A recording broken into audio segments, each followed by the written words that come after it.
Hello, Professor. Pardon me for today's mishap.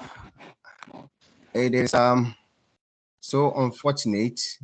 This have to get to that point. For some reason, it really escaped me to send you the invite. Please do pardon me for that. And give me 1 second as I try to even look for the material that I posted to you as well. That is over here.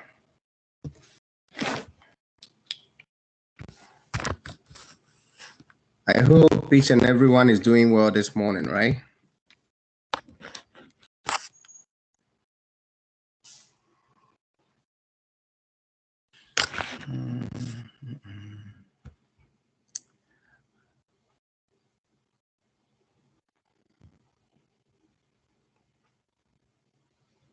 For some reason, this material is also hidden.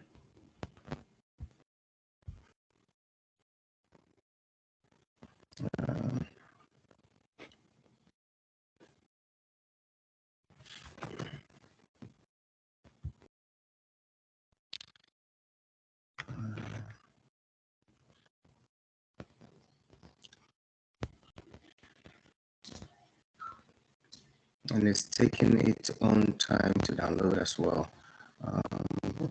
Just give me some few as I try to get this up. I'm not sure what is going on here today.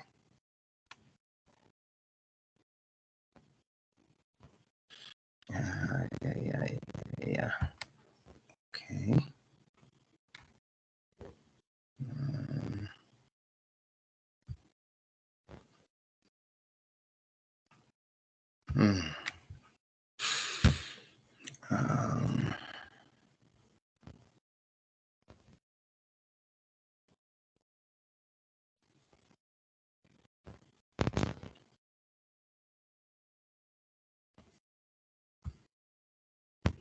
What is going on with this?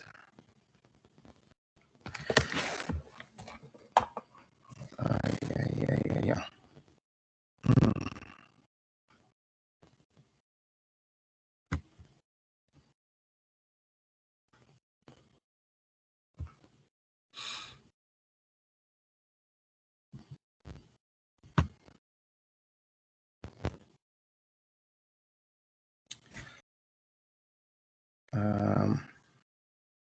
I'm having a slight challenge bringing this material up.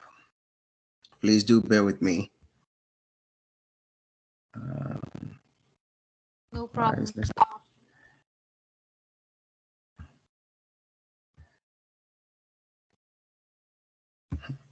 Mouse is not even moving at all. What is going on today?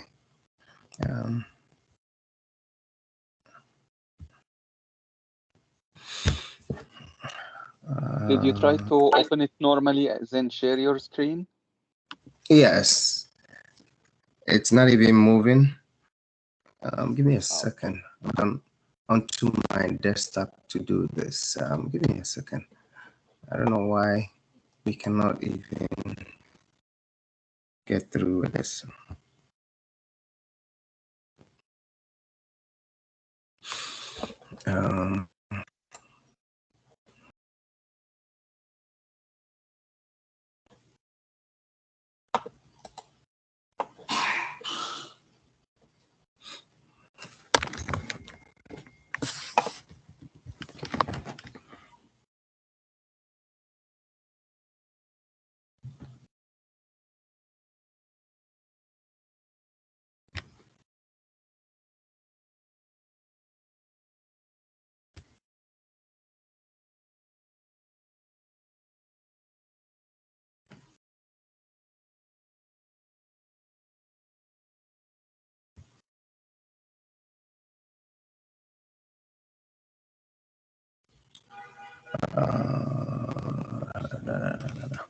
I believe you are able to see it now. Correct, yes. Yes. That's the correct material.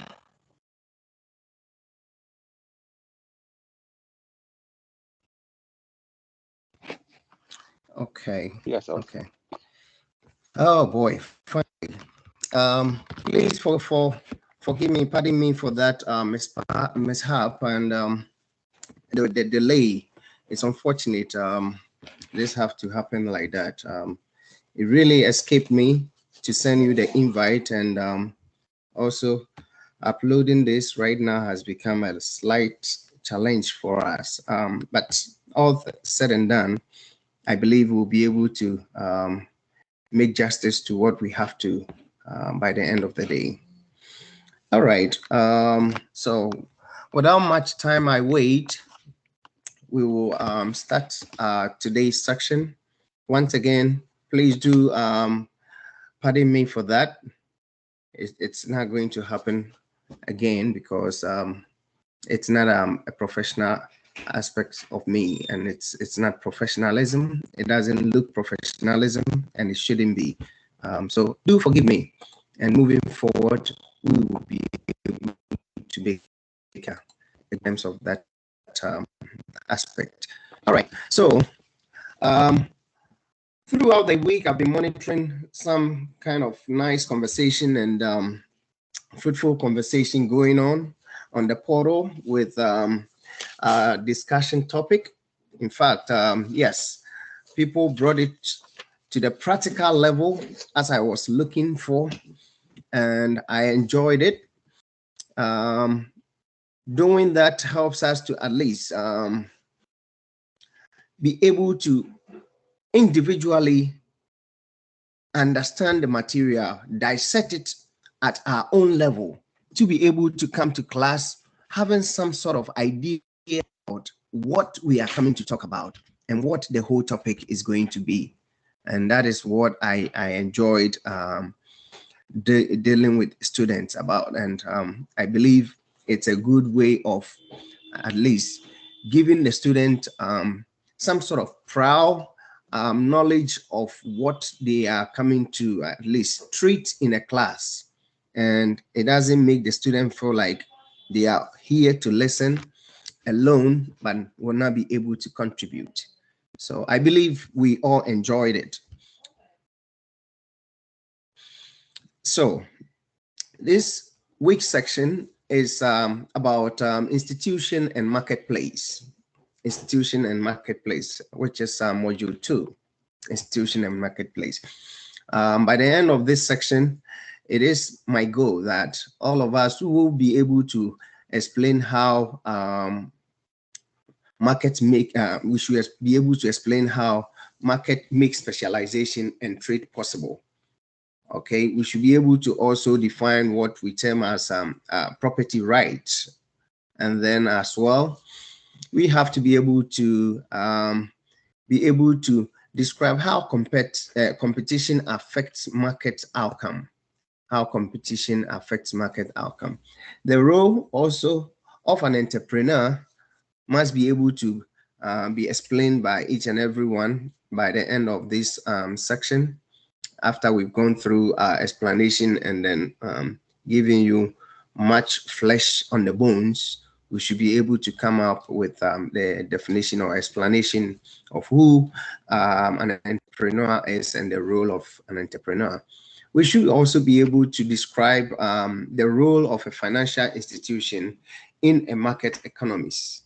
In a market economist, we should be able to do all that, and hopefully we will be able to arrive up at that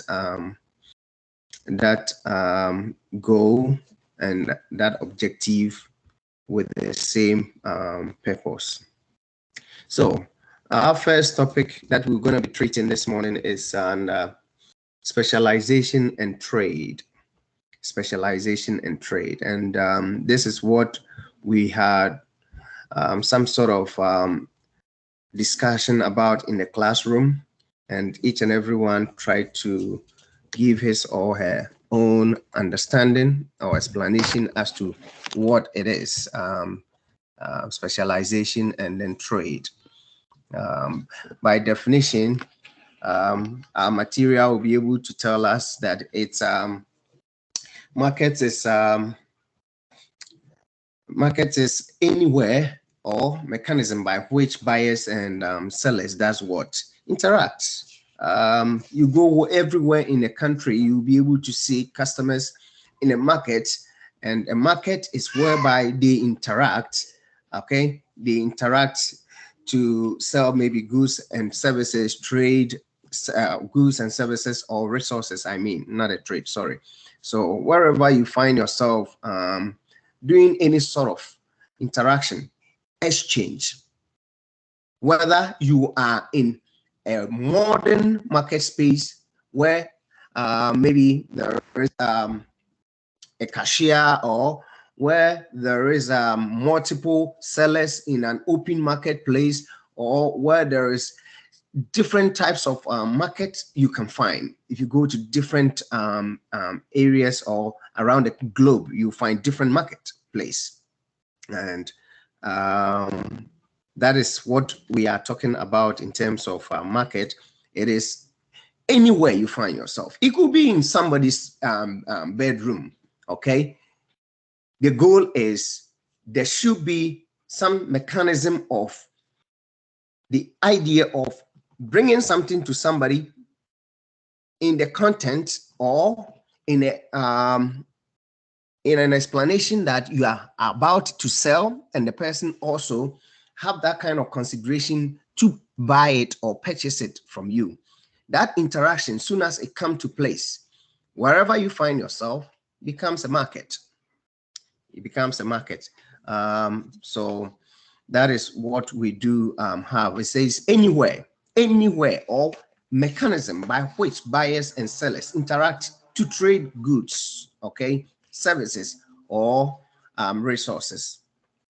That is what we do have as market. And then that is our definition for market. I'm not sure if anybody have a question on that as we move forward.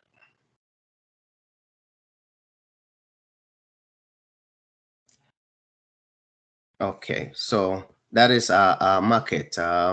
And I brought something about markets being a voluntary, trade being a voluntary exchange of goods and services.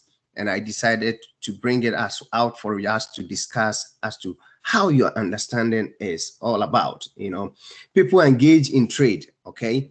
People engage in trade like you and I, and must be willing. Everybody who goes into trade must be willing to, at least last 2 weeks, we learned about opportunity cost. You should be able to give something up if you really want something. So if you are trying to sell something, there should be a back motive of what you are looking for. So you are giving up something to be able to gain something. And that is where trade becomes voluntary. Therefore, you have to give something out in order to be able to get something. We know that people will only, no matter what it is, depending on the way you will value it, somebody might see your negative to be his or her positive. Okay, that is one question students keep asking me every now and then when I bring this up. Someone might find my advantage as a disadvantage, and someone's disadvantage might be an advantage for me. So no matter what it is, okay, people will only participate voluntarily when they expect to gain from an exchange. And don't get this misconstrued. Don't get this misconstrued. And I want you to just come up with an open mind. When I say people will only gain, again, my gain could be a loss for somebody, depending on why the person, the value for that person going in for that specific item, it becomes a gain. I might like HP computers, okay? Nora Mansoon, Judlin might like maybe a different brand, okay? Toshiba, yes. That is their brand. That's what they want, or that's what they like. So if they're going in for a trade and I prefer taking HP and they prefer taking Toshiba, that does not necessarily means theirs is less value than mine, but that is what they prefer, and that becomes their gain. And I believe this a little explanation here makes it more understanding to all of us. Specialization. The practice of using available resources to produce a single good or service rather than multiple goods and services becomes what we term as specialization. We tend to find specialization everywhere. As we move forward in economics, we'll come across one other topic which we normally treat it under division of labor and specialization. Yes, we call it division of labor and specialization. Those who might have done economics in the past in their program might have come across it. Division of labor and specialization. This is just telling us that no matter what it is, somebody will have a special skill, a special service, a special goods that he or she will be producing. Okay, so the practice of using available resources, your own knowledge, your own skill, whatever you have to produce a single good or services makes you a specialized person, or makes you a specialized producer, or a specialized service producer, or goods and services producer. Okay, and that is what we are talking about in terms of specialization. In terms of specialization, no matter what it is, if you go into vehicle repair, you will be able to find a mechanic who is able to do so well in repairing Toyota.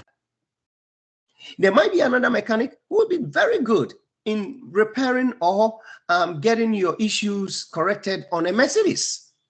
In the same way, you could find a medical doctor who is very good, okay, in terms of bones, and we say orthopedic. Again, we could get somebody who is very good in taking care of our women, okay, and then we call them OB or OBGYN, okay. We have specializations in every corner.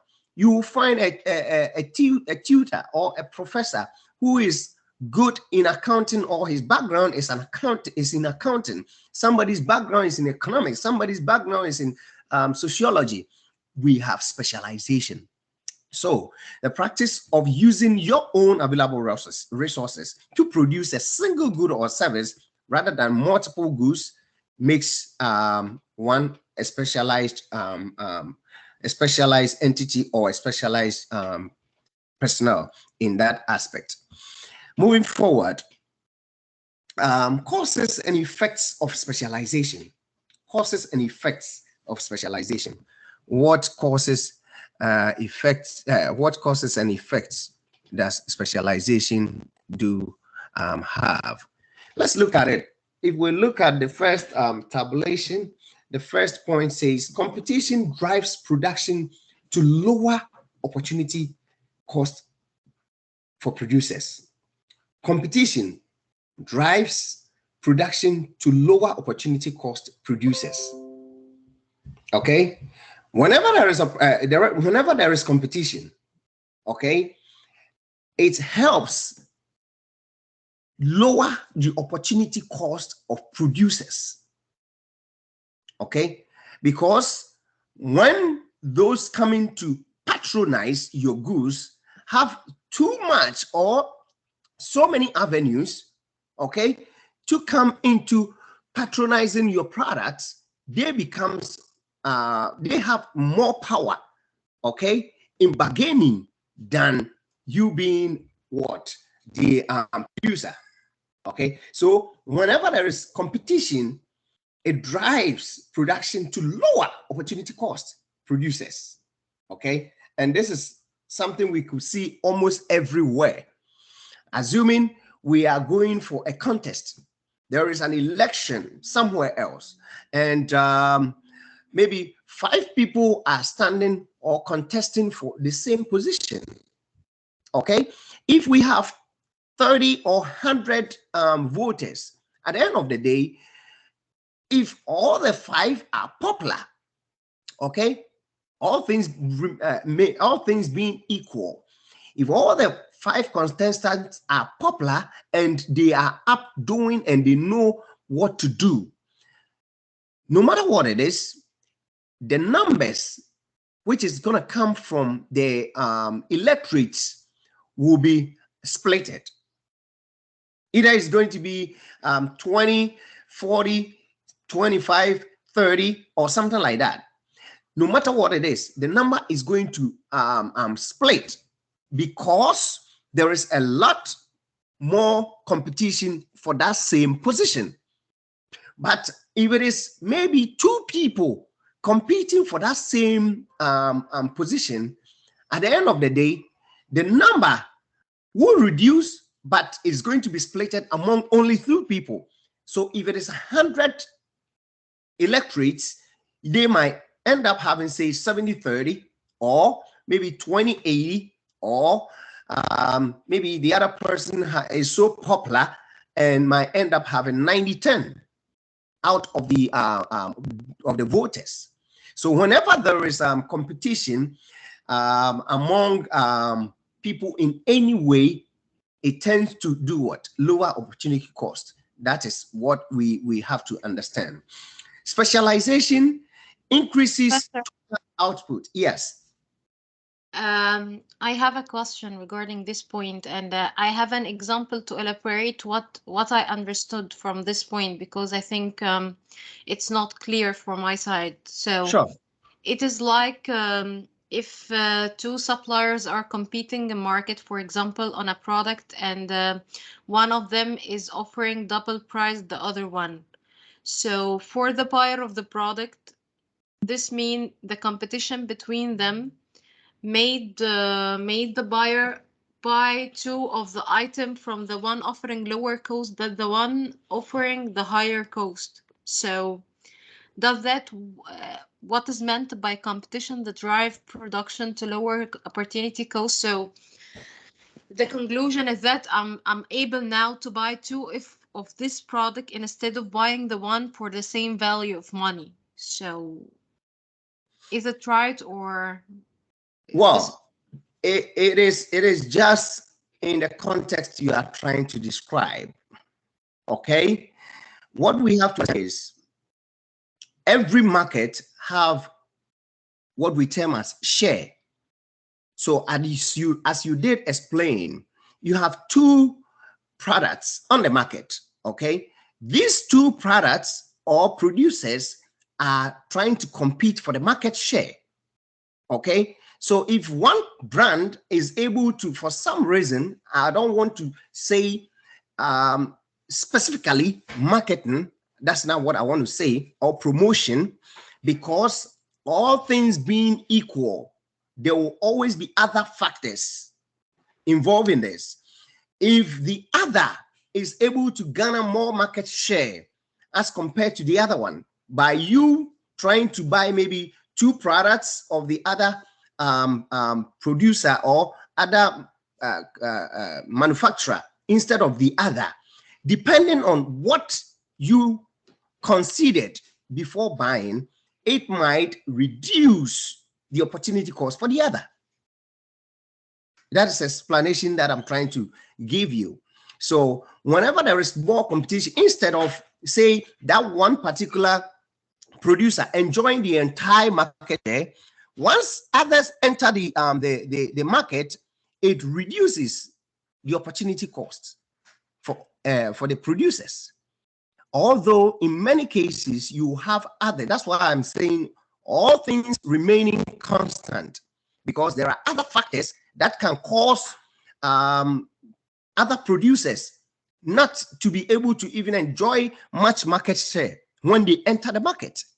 Because there could be some brand, for example, we have in the auto industry, we have Toyota, we have Nissan, we have Mercedes, we have Audi, and all those. So if somebody enters into the market and is unable to penetrate into the market, but the other brand, which is what people know continues to be their favorite, it doesn't necessarily means it's going to go on the disadvantage of the other producers. But all things being equal, this is what is going to happen. It's a cause and effect of specialization. Toyota specialized in maybe 1.8 engine, or they specialize in maybe a pickup truck. All right. So if they think that's where their strength is, and they decide to at least leverage upon it, they will be able to at least enjoy market share, the greater market share in that contest. Are you with me, Nora?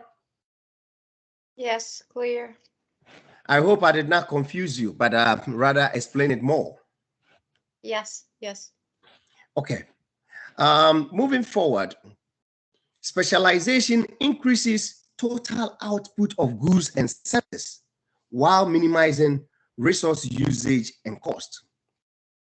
Okay, this is so simple. That's why when you get to say a dressmaking facility, you will have somebody who is assigned specifically for making maybe the neck of the dress, or making the one sleeve of the leg, or trying to make the other half of the dress. It helps to increase the output. It increases the amount of output which comes out becomes greater, because now somebody is focused in doing one particular thing. As a result, he's going to produce more, or he's going to produce more dress, instead of one person producing one dress by doing almost the whole thing. You have to prepare the neck, you have to prepare the back, you have to prepare the sleeve, you have to put on buttons, you have to do almost everything. And that is going to take more time, and is going to reduce one's resources. Okay, but once so it's going to reduce one's resource, but once you are able to specialize, okay, give a portion to somebody, then it reduces, okay, sorry, it increases the amount of that goods and services that you are able to produce. I'm not sure over here somebody have a question to that as well. Good. So specialization increases the total output of goods and services while minimizing the resource usage and cost. Okay, so instead of one tailor or one person who makes a dress to spend maybe 30 hours producing one dress, which will have to be trying to do all part of the dress, this person or this group who decides to at least divide the producing or the process of producing a dress into parts, that this person does that, this person does that, this person does that. When we do that, it increases our output. And again, it reduces our resources, or the amount of time that we spend on that particular item. Moving forward, we also say it increases the dependence on others for desired goods. Okay, it increases the dependence on others for desired goods and services. Okay, once we bring in specialization, this is the effect that we get. Okay, it increases the dependence on others for the desired goods, because no matter what it is, somebody is producing maybe the neck, and the other is producing the sleeve, and others. So at the end of the day, we are not just going to depend on one particular person for the entire product, but because this person is doing a part, this person is doing a part, this person is doing a part, it is going to reduce the overdependence on one person coming up with the entire dress. And it makes it very easy. It makes it very easy and very productive in terms of production. Markets evolve to move goods and services between buyers and sellers. It evolves, okay? When we bring in specialization, market evolves to move goods and services between buyers, no matter what it is, okay? No matter what it is.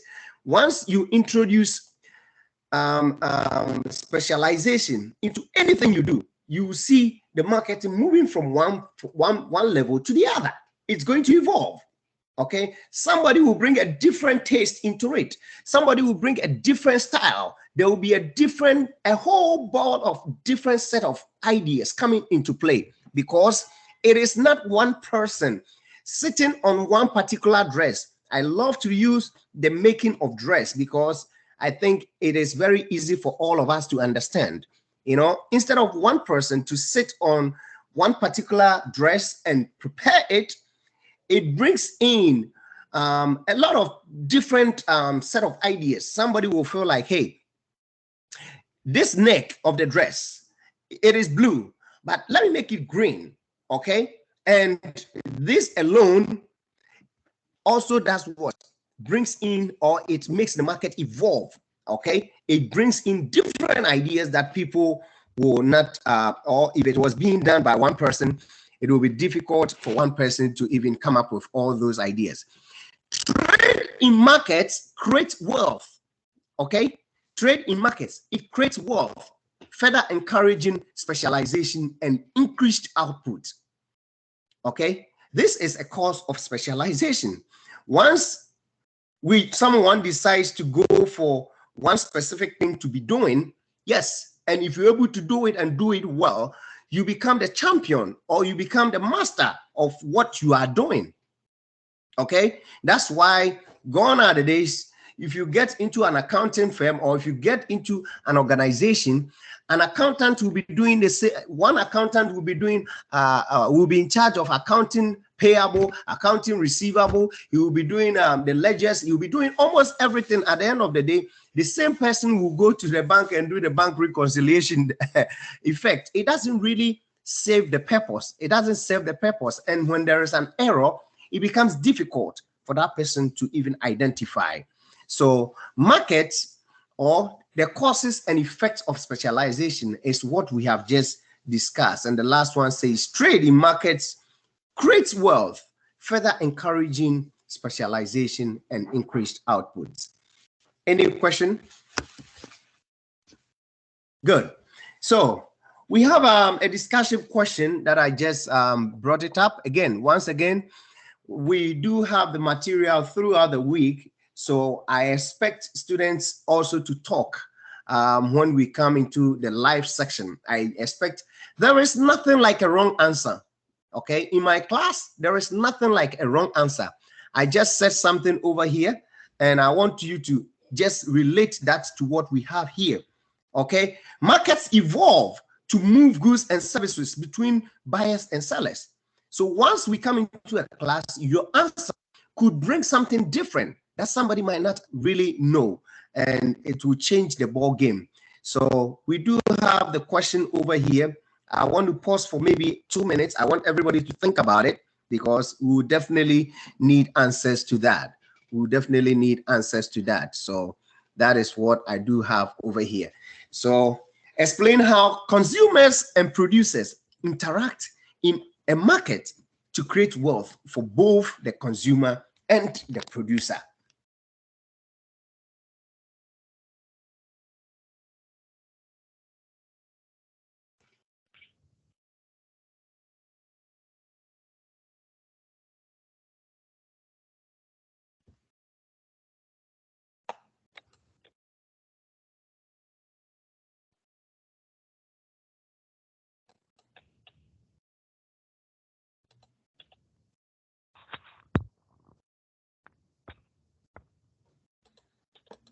Anybody will be able to do that for us?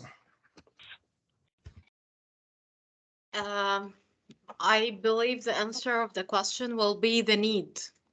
So if the producers do what the customer needs and the customer buy what it needs at the best cost and maximum quality, since there's an competitive market, so that will create wealth for both of them, I guess. Thank you, Nora. Thank you. Anybody else? I think also the value of the product, like in combination with what Nora said, the need.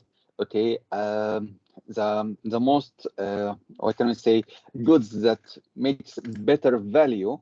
Like I want to buy things. I am a consumer. I want to buy things. Okay, so whatever producer gives me or offer me the things that I need with maximum value, okay, I will go for him. So he is benefiting from me and I'm benefiting from him. Good. Thank you. That is Osman, right? That's Awad. Oh, sorry, Awa. All right. No Thank issues. you, Awa. Anybody else? Yes. Hello. Osman, yes, go ahead. In my idea, when the producers produce a particular product or a producers create or provide a certain good or service, and the consumers buy that product, and then they create a wealth, or they create the companies to earn money, and then it will grow their money or their profit. I think that's a good example in my idea. All right. Thank you so much. Anybody else? Well, we can say also that the wealth is not only money. It can be any type of like feelings, money, or satisfaction, right? Good. All right. Anybody else? In my opinion, when we interact each other, consumer and producers, we may have another, maybe for example, benefits. Good. Maybe that benefit is not from only the money and also market. We may have others. For example, we can create for example, society. Maybe for example, what kind of society? Maybe the standards. We make it. Yeah, that's it. For example, one of the invention. Actually, consumer use it. For example, student use it that online, or learning. So that's why the producer also, upgrade his technology. That's why they already created the one of the society by using that market. I think that's why not only well, but also our standards also already upgraded. I think. Thank you, Professor. Thank you, Chan. Anybody else? We don't want to cut anybody. We would just want to make sure we are just discussing this in a lively manner. Anybody else? If there is nobody else, then we'll be able to move forward. Anybody want to talk? All right. Thank you. Thank you all. Hello, sir. Yes. Hello, can you hear me? Yes. Who is this? Judy Lynn. This is Judy Lynn. Oh, Judy, go ahead. Go ahead, Judy. Yeah. Consumer and producers are always together to make the market grow. So if the consumers benefit, the producer also will benefit. That's what I understand. Thank you. Thank you. Thank you, Judy. Thank you. We have so many information coming from our scholars in this class. As MBA scholars, we have to be smart and be thinking smart. That's what we need to develop in this class and the entire program we find ourselves. Thank you so much for all of you. Thank you to all of you. Nora talked about the need. I have a while also talking about the value. And I do have satisfaction coming from Asman and benefit coming from Chan and benefit coming from Jude. You know, all that you have said makes sense. Okay. If we put everything into the basket, okay, if we say the need, if we say the value, if we say satisfaction, all these becomes what? One thing for all of us. That is the benefit you and I will get. If I'm going into a market, something should be able to at least push me to go into it.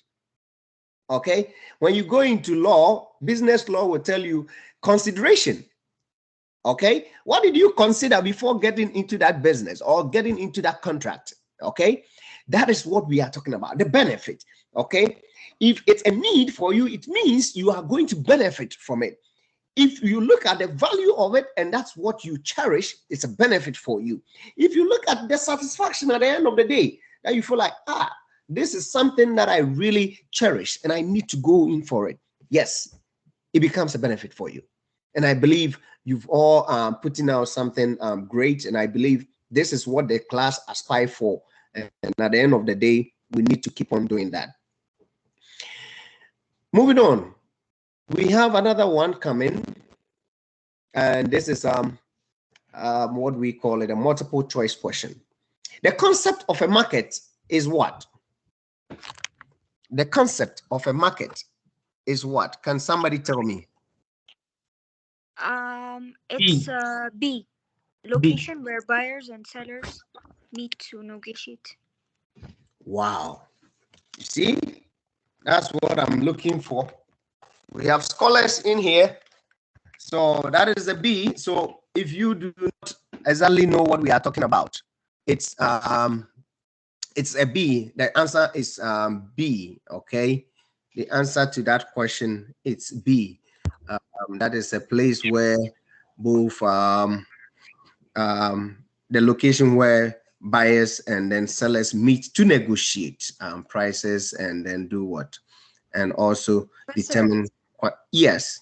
I have a question. Why not C? Because as per the definition, it is not only a location. It is a location or a mechanism for trading overall. So what I think it is a group of sellers and buyers of goods and service, whatever the location or the mechanism of trading is, and instead of being a location only, for example.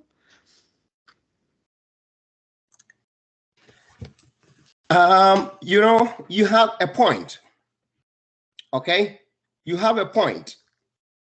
But when we go back into our book, okay, when you go back into our test, you'll be able to find out that the concept of a market, or when we go back to the very first second or third slide, you'll be able to see that we are talking, it says anywhere, okay, place where buyers and sellers meet to negotiate price and determine quantities that they have to trade. Again, you are talking about increasing their wealth. Don't forget, as I did mention, that your advantage might be somebody's disadvantage, although that person might see that as a value. You understand what I'm saying?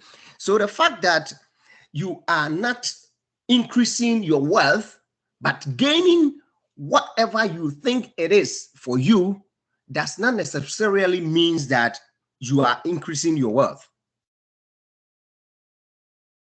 I'm not sure if I'm trying to confuse you or I'm bringing you to the light. Okay. We do understand that maybe I have 10 cars that I have stolen money from the government to buy, okay? And I want to dispose of the cars. And in doing that, a car worth $10,000, I sold it for $2,000.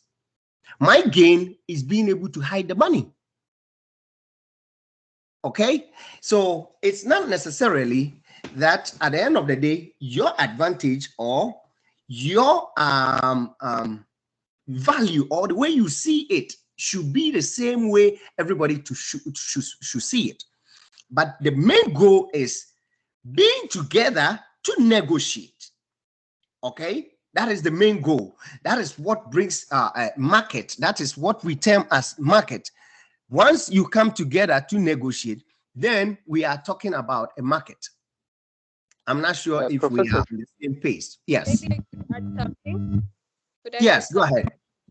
I think when C is very vague because in a market there has to be a transaction and the means in which the transaction will take place. So if we just Oh, say buyers and sellers, what are they doing in the market? So there has to be a transaction taking place. For C, I think it's a vague answer. yes, but I thought you were talking about D, but if you are going to C, again, we have to ensure that we will not take out any main point of our definition of markets. It says anywhere, there should be a location involved. You understand what I'm saying? There should be a location, okay? That's why in my earlier explanation, I said it could be in somebody's bedroom. I'm not sure if you have that on record. Professor, Yes. so according to that explanation, location, I think that even a single store can be a market. As you Yeah, said that, exactly. yeah, as you said that, but a bedroom can be a market where sellers and buyers meet to negotiate. So I think even a store can be a single store, a single shop can be a market. But the group of buyers and sellers of a good service, which is option C, it talks about people, not a location. So I think that's, as Winnie said, that's a walk one. I think the point here is it's where the buyers and sellers meet together on a certain purpose. Like we cannot call a place like as you mentioned, Professor. If there is a company selling cars, but the buyers want to buy a motorbike. Okay, we cannot say when these two groups meet, it's a market because the transaction is not happening. So what I'm saying is, in a definition of a market, it has many conditions. Okay, Good. we are the main condition here is buyers and sellers of a certain item. I want to buy a laptop or buy a mobile, so I'm going to electronic shop, not I'm going to car showroom. Right? We had our colleague Awal. Anybody with here, we love to hear that. Although we love to hear your answers, although the answer is B, and at the end of the day, I'll reiterate that. I want to hear from you. I agree it is B. I agree it is B. I'm trying to explain Sam. why it cannot be C. Yes, of course it's B, but He said, I think he said, just, one person at a time, please. I Mans- think he, So, or Who is on the floor? who's there now? Support the letter because the question is the concept of a market. This is Judilyn. Okay, go ahead, Judilyn. Can you hear me? Yes, we can hear you. Yes. Yeah, I support the letter B. I support the letter B question of a market. Judilyn, you breaking up?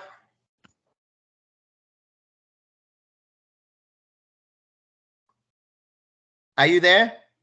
Okay, I said I support letter B. Okay, all right, Can you hear thank me? you. Yes, you do support B. I support Thank you for that. B. Yes, because the question is the concept of. Does that make sense? Sure, sure. Thank you. Sam? Yeah. Yes, I'm here. Because I could hear you. The question is. Okay, thank you. You support B because you think the concept is clear. Yes. The question, the concept market is E.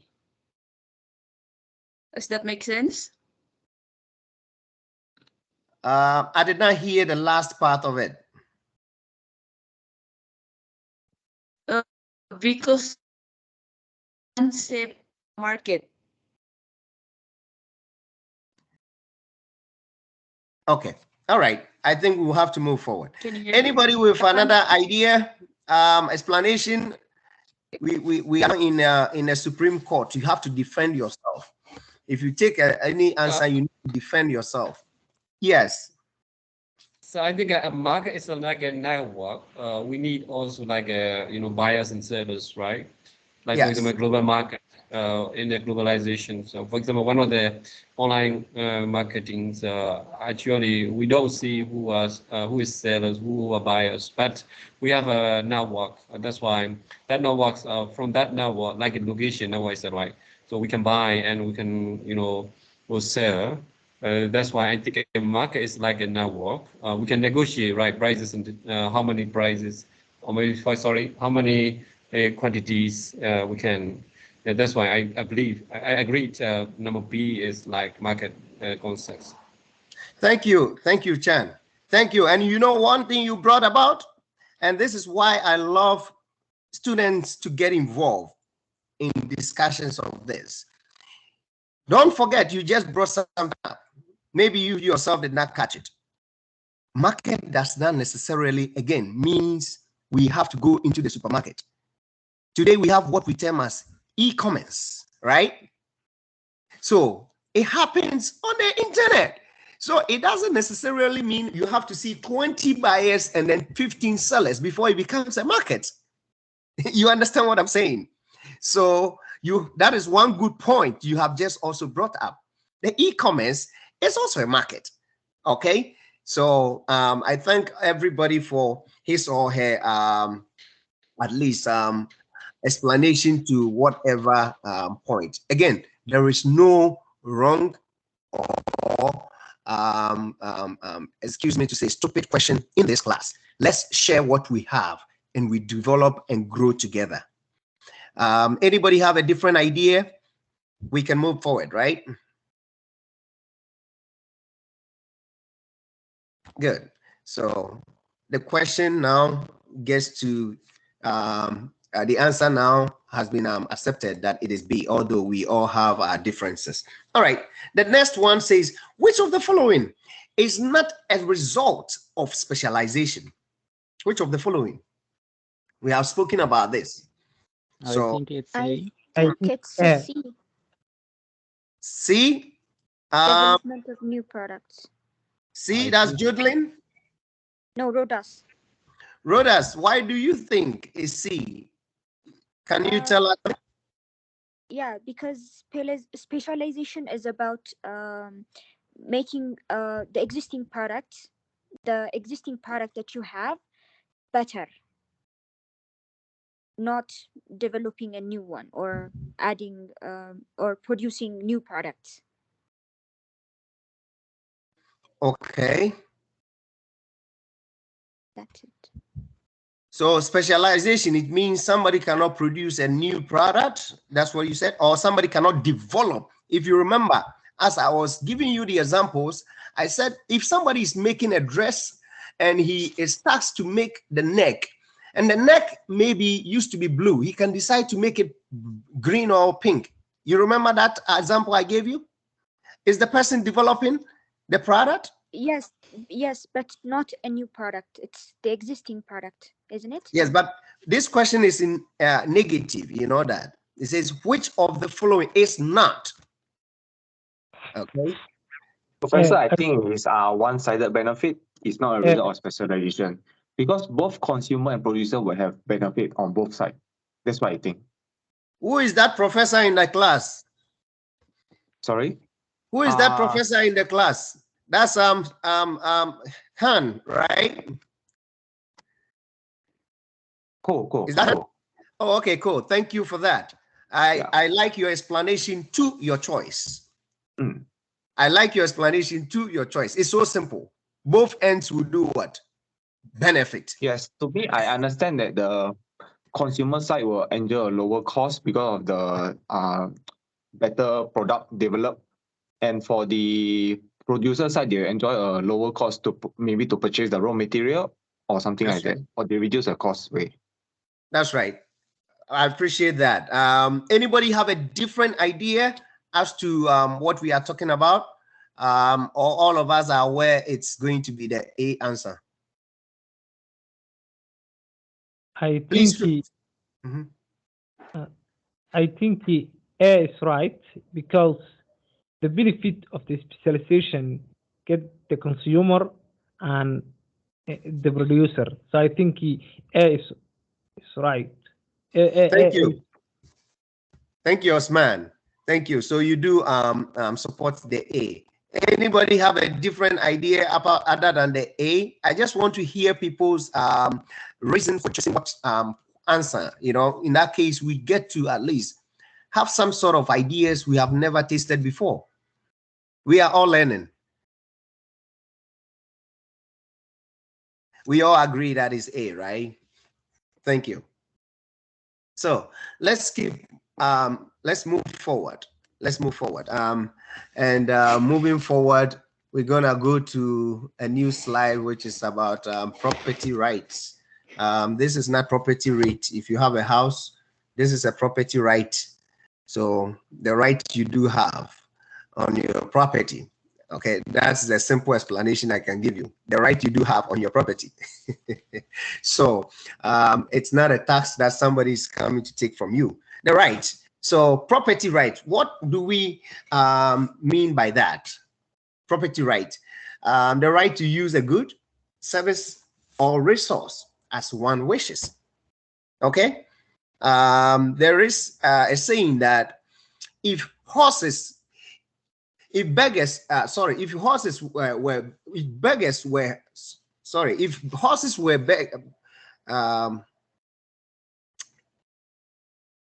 if wishes were horses, beggars will ride.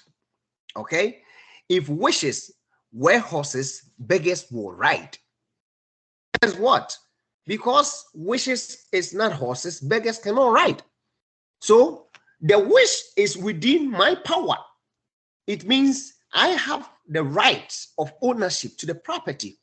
Therefore, what I want to use, what I have, or my resource, that's how I choose to use it. Okay. Nora might have a cell phone and she can decide to use her cell phone to do business. Okay. Somebody might have a cell phone. He might decide to use the cell phone for only listening and then making calls. That's it.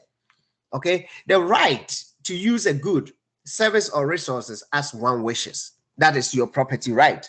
So if you have a house, you can decide to rent it, or you can decide to live in it with your family with that full protection that I don't want any disturbances.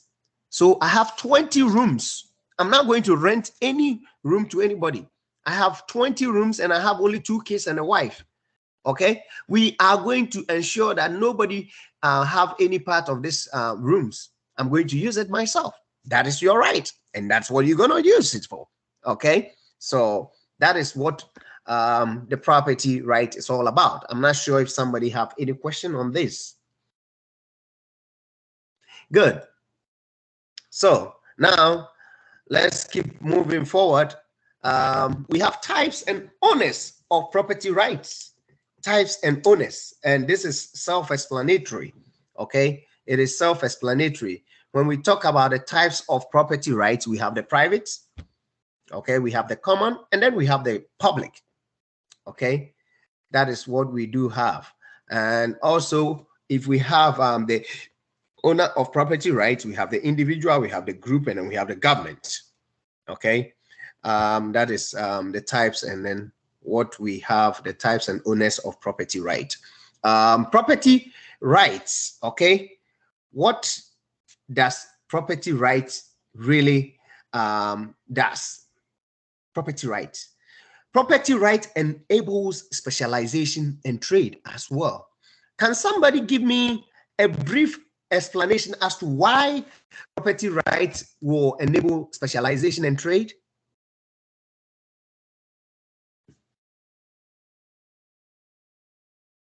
Anybody out there? Professor, can you repeat the question, please?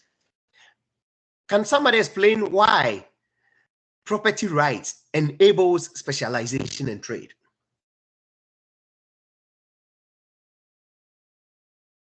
I believe because it gives the owner of a particular thing the ability to control it however he wants. So if for example, I have a mobile, okay, and I have a specialty in creating fancy pictures, okay, so by having this certain mobile, I will be making better photos, which gives me an edge in the market, which gives me the ability to control my price, raise it, like this. Did we hear what Awal said? Yes. Does anybody have any explanation other than that? Good. So that is what we term as the property right. Once you have that skill, okay, you are able to specialize and you're able to even get what? Grow more. That's a market share. Once you specialize in that niche, you're able to do what? Grow and get more for that. So once you specialize in that trade, your property rights enables you to specialize in that particular sector or area. So it helps enable what we call it, specialization, and improve trade as well. Again, the second point says it enables markets to effectively function. When they say that, sellers own the goods, right? Services or resources they bring to the market. Buyers receive legal ownership of the goods, services, or resources when they trade, that trade occurs. Okay, so this helps markets, okay, to effectively run. Other than that, everybody will do whatever they want. Okay, if there is no rules and regulations, or if we are on a soccer field and there is no rules and regulations, anybody can decide to do anything that they want to do. Okay, when the football get to the goal pole, there is rules and regulations that, hey, it is only the goalkeeper who can touch it with his hand or her hand. Okay, it becomes some sort of what? A property right for the goalkeeper. Okay, so once that is there, they are able to run that soccer play in a very effective manner. Other than that, if nobody have a right to touch the ball, or for example, there is about 3 or 4 referees on the field, who is going to say what? Okay, nobody will be able to run a football match with about more than one referee. That's why we have one referee on the field who is able to do what? Gear, or is able to steer the functions of the play or the football match that they are playing. So it effectively helps to run the market. It encourages property owners to do what? Consider the cost and benefits associated with its use. Okay, it encourages the property owners to consider the cost and benefits associated with its use. No matter what it is, you're going to spend something, but at the end of the day, you have the benefits coming to you. Okay, you have the benefits coming to you. That's why when you struggle to develop a product, and then you have the right of that product, or you have the patent of that product, now it becomes your property. Okay, nobody can take it from you. Don't forget, somebody starts somewhere and say, hey, we are going to develop this program called Teams. In that case, we will be able to reach all the students across the globe.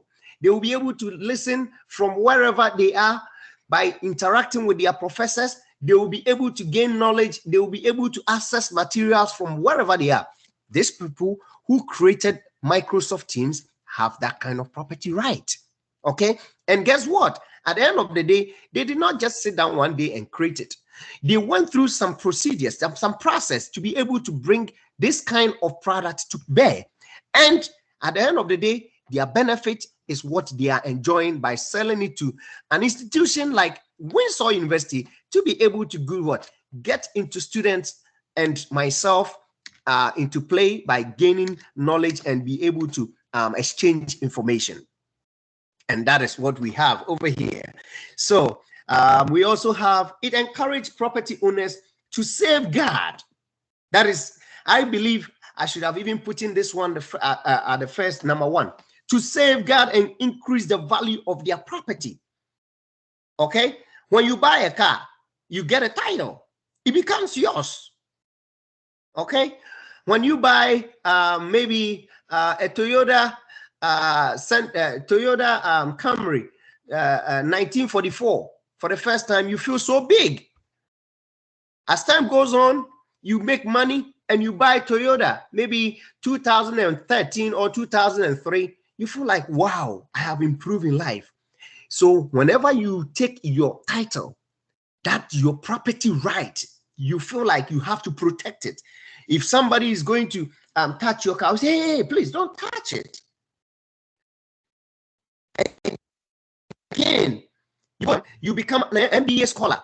You get to an employer, and an employer want to pay you any amount of money. You'll be able to negotiate. You tell the employer, hey, this is what I'm bringing to the table.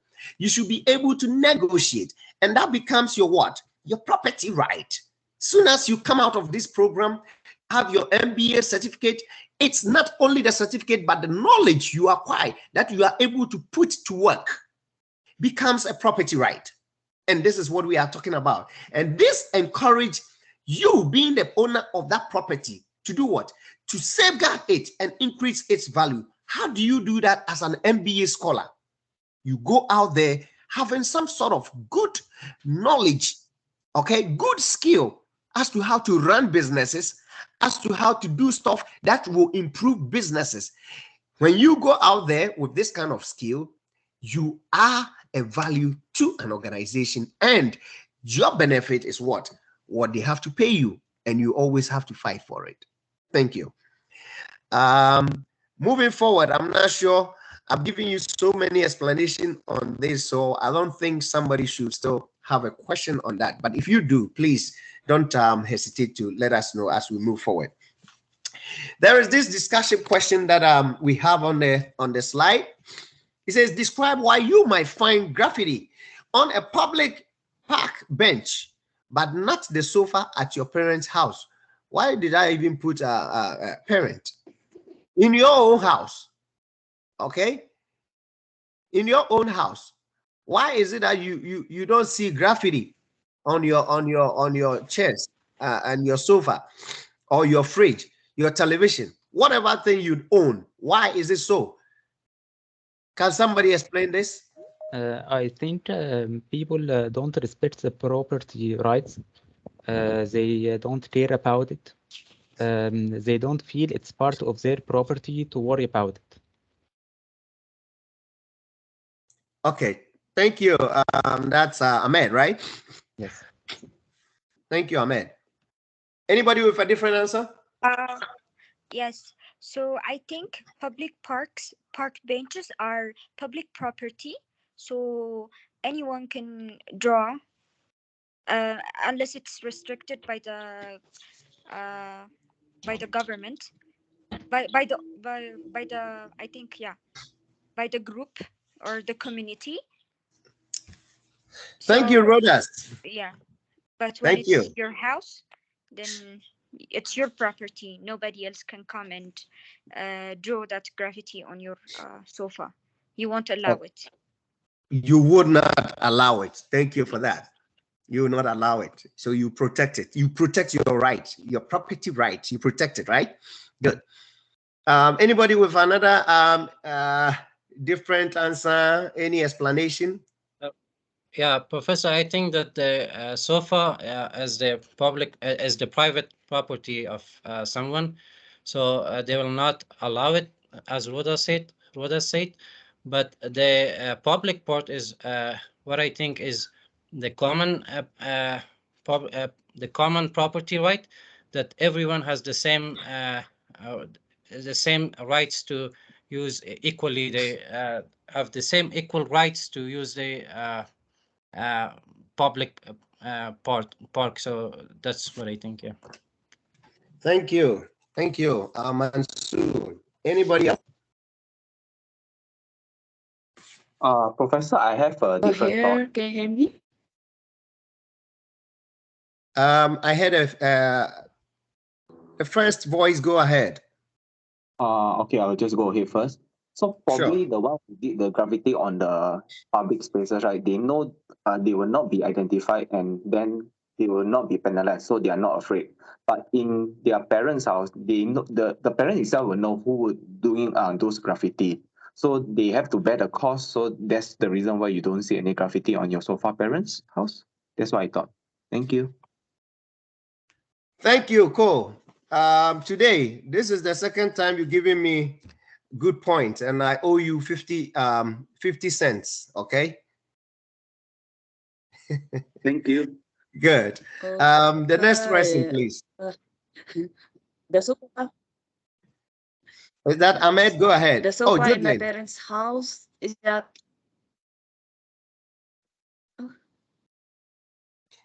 Judlin, go ahead.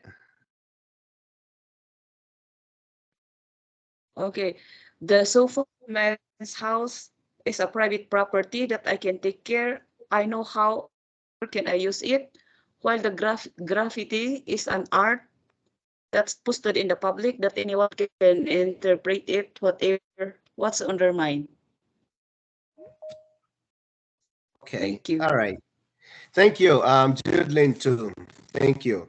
So all that you've said is good, and it's very it's a rich information we are getting from all of you. It's a rich information we are all getting from all of you. But although what I'm going to say is not part of economics, I just want to encourage you as MBA scholars coming out into the system as agents of change coming out into the system. I want to use this particular discussion question to advise you that when you get out there, or as you are even out there in the corporate world, make it your business to ensure that wherever you find yourself, you ensure the right thing is done, whether it's for public or it's for an individual. Because like I always say, something that you will see somebody destroying it today, if you don't take care of it today, you don't know, maybe your kids will have to come and have an advantage of that. Your kids will come and then gain something out of that. So if you see somebody destroying it, you don't say it, you keep quiet for the person to destroy it, then you are not getting the training as an MBA scholar. You should have that kind of positivism. You are an agent for change. So as you go out there, please don't forget, or as you work out there, please try to make that kind of leave that kind of legacy that people will be able to remember you with. That, hey, he was just a very selfless person. He was there for everybody, and he will never see to it that stuff which belonged to the public will be destroyed. Thank you. So as I said, I owe Cole 50 cents. Yes, I liked his example because guess what? For public properties, nobody cares. Nobody cares. Assuming you have a white car, do you think you're going to allow somebody to put a graffiti on it? You have a black car. Do you think you're going to allow somebody to paint on it? Okay, no way. But guess what? It's being done to the public once because nobody cares. Okay, because they will not be punished. But guess what? If you do that to my house and I find out, I will sue you at the law court. I'll call the cops for you. So they are afraid they will be punished. Okay, because somebody's personal property, somebody have the right of that. But don't forget, when we say the government, we are all part of the government. Therefore, the public becomes all of us. All right. So let's try to try to gear toward the positive side in this world, as it is going to benefit all of us. So thank you, Cole, and thank you everyone for contributing to this question as well. Thank you for contributing to this question as well. We do have another quiz. That we have to talk about quickly, and that is what we have on your screen. It says what? Jose uses his car for Uber rides. He vacuums it, wash it, and then make sure to change the oil. Jose has an incentive to care or to take care of his car because of what? Property rights. C. Oh, is that so? I thought somebody is going to say something else. So that is exactly correct. That's what we just explained. Because it's your own property. You have that right. You want to take good care of it. You want to take good care of it. I don't think any of us on the line, if you have kids, can entrust your kids to somebody to take good care of that kid than yourself. Okay, that's why we say motherly love and fatherly love. So nobody else can take good care of your kids. One time I saw a gentleman who is my tenant trying to do so many stuff, and he decided to go and leave his kids with his brother. That his brother is going to take care of his case because he is going to travel to go and look for a job. I said, listen, if you cannot take care of your kids, okay, who do you think can do that better? Okay, so you do have that property right, and you have to ensure that you take good care of it. And I will urge you by saying it again. The public wants, let's take good care of it as well, because that property right is for all the public. Thank you.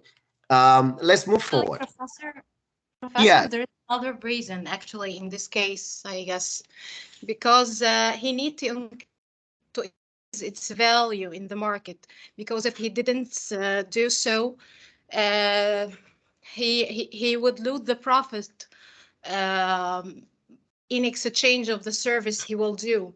So to be, for example, Uber make a classification for the cars. So if he didn't take a good care of, it will not be a profitable service for his site. So he have to increase its value with his property rights. Thank you. That is also good. It means the attraction, okay, right? For you to be able to get somebody to at least onboard your vehicle or like to get into your vehicle, you have to keep it clean, right? That's the attraction. It still comes back again because the property is yours. If I want to see, a lot of people go into rent taxis for them to use it as Uber. How many of them will wash it like it belongs to them? Do you understand what I'm saying? Okay. Before I had the opportunity to use a company car, I had this regional manager who was using a company car one time, and whenever he see a potholes, he doesn't give a damn. He hit the potholes, bam. He hit the potholes, bam. One time I told him, I said, listen, so if this vehicle was yours, would you drive it the way you are driving it? Not long ago, he had a vehicle that he wanted to sell, and I told him I will buy that vehicle. So I'm going on a test run with him. I saw a bump and I went under the bump, and he was like, oh, why? You want to mess up my car? I said, you see now, when you were driving a company's car, you didn't give any kind of, you didn't have any remorse about how you drive it. But because it's yours, you think about it. So although he has the car is for him, he's taking good care of it. It is not always true. I'm not saying it's not true. It is not always true that those who rent a car for Uber will take care of it like Jose would do, because it doesn't belong to them.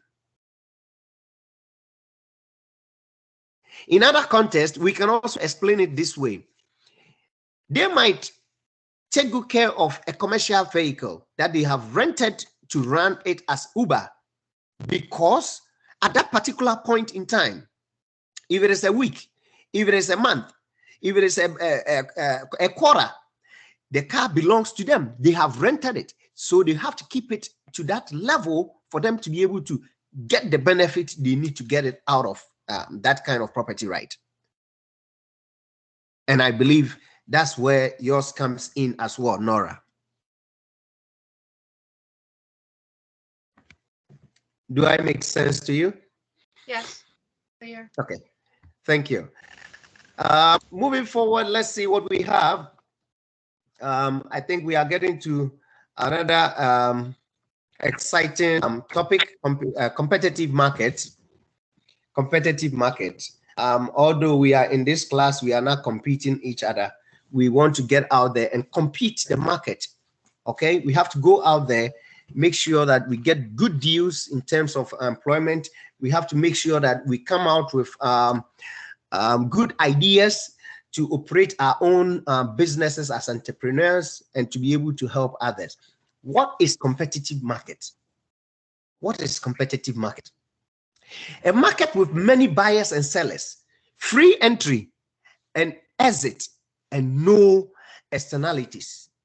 Okay, free entry and exit and no externalities is what we term as competitive market. A market which does not restrict anybody. Okay, in procurement, we call something restrictive tender. It means there is a specific amount of people that we are allowed to bid for that kind of contract, right? Restrictive tender. So I'm just trying to liken that to competitive market.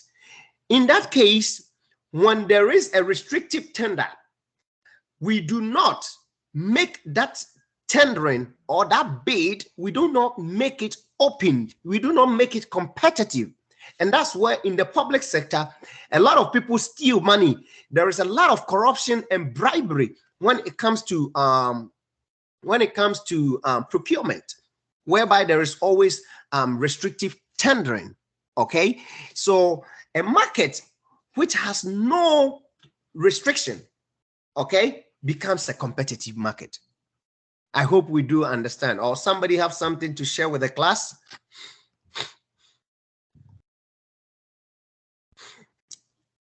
Good. So let's move forward then. And we do have what we term as market power. What is market power? Okay, market power. The ability to influence the price of a good, service, or resource by changing the quantity produced or purchased becomes the market power. Okay, so I have the market power. Okay, if I do have the market power, it means I'm able to do what? I'm able to change the quantity produced and purchased by influencing the price of goods and services, okay, in that market. All right, that is market power.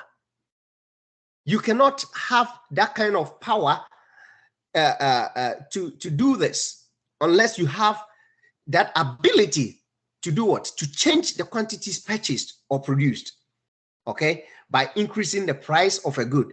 All these are background information or background stuff that people might not really see it. Okay, people might not see this sort of market power operation because you might be in your organization, somebody might be in his organization. They are doing so many things, assuming we are dealing with Nora organization or we are dealing with Co LLC. Co LLC might decide to put in automation. Okay, if you put in automation and Nora is still running a manual supply chain, guess what? You will be on point in terms of your inventory. Okay, Co will be on point on the inventory. Nora will be on point of the inventory up to a point because she is dealing with what? Dealing with manual entries. So sometimes you have to sit down and calculate. Oh, I'm dealing in what?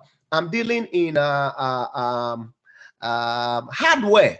Okay, I have maybe 10 boxes of nails. I have 15 boxes of maybe what is it? Iron sheet.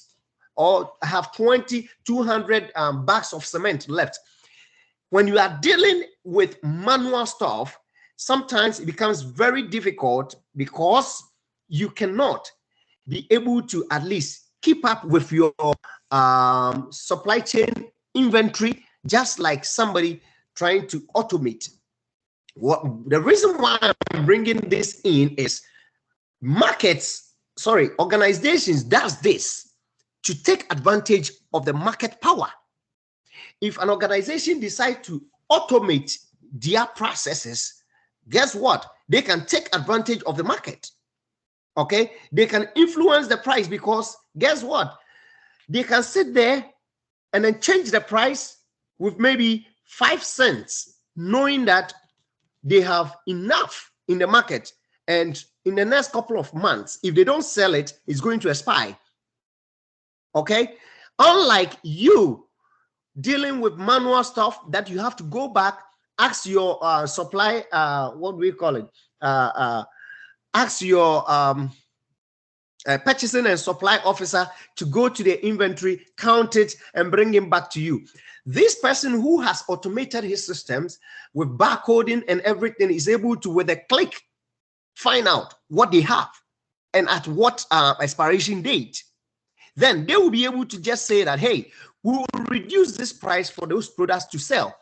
FIFO, LIFO, first in come out, first in, first out. So this one, we will let this product which came in January go. Or LIFO, last in, first out. We will let this product which came in last year go because it's going to expire. Okay, this is what I'm trying to put across. When you put in this background work, you are able to have power on the market. And this is what we're talking about, the market power. Anybody have something to say? Good. So we're moving on. Excuse me, Professor. Excuse me, Professor. This is Awal. Yes. Awal, go ahead. Professor, in definition of competitive market, okay, you mentioned that it has many buyers and sellers, free entry and exit, and no externalities. Can you give me an example for the no externalities? Externalities. You see, like I said, what should I give you as an externality? You see, a market will be free, okay, for entry, no exit, and no externalities. If we want to talk about externalities, we are talking about, say, situations like, should I put it for you to understand? See, there is no barrier, okay? There is no barrier, okay? You have the right to enter and exit at any time. There is no externalities up to who is going to block this or at least prevent this from coming in, okay? We are dealing with an open market. Unless somebody has something else you want to share on the line. Is it, for example, maybe laws from government? It could be. It could be. You see, there are some products that can be restricted. I mentioned restricted tender as an example. Okay, that prevents market to be a competitive market. Okay, so anything that prevents somebody to enter freely becomes that kind of barrier. Are you with me? That was who? Awal, right? Yeah, so you mean if the government is putting a certain price for an item, okay, that cannot go beyond that. That's the externality. That's the power of a third party on the item. Am I correct? Oh, wow, you are right. But one thing you have to know, sooner that comes in, that definition changes because there is a control price. That is control price. So exactly. We are talking about it lose the competitivity. Very good. Are we clear? Okay. Yes, in this part is clear. That's good. I have another question, if you allow me. Sure, go ahead. We are all sharing. The market power. Mm-hmm. Okay. Does it give? How can it become like? I am special in a certain area. Then this gives me a power over this market. If you are specialized in a product, does it give you market power? Possibly yes, possibly no. Again, like I said, if your specialization cannot be compete by somebody, you take advantage of the market share, then you will be able to run the market or have the market power. You understand what I'm saying? Like I said, Again, please. Hello? Yes, again, please. Yes, like I said, I gave you an example as to somebody is introducing technology to run his or her supply chain. Somebody is going with manual supply chain. That becomes your specialty, for example, okay? If you are introducing technology to run your supply chain, with a click, you know what you have in terms of inventory. And you can change anything. When we go back to the definition of the market power, we can change anything in the price to take advantage of the market.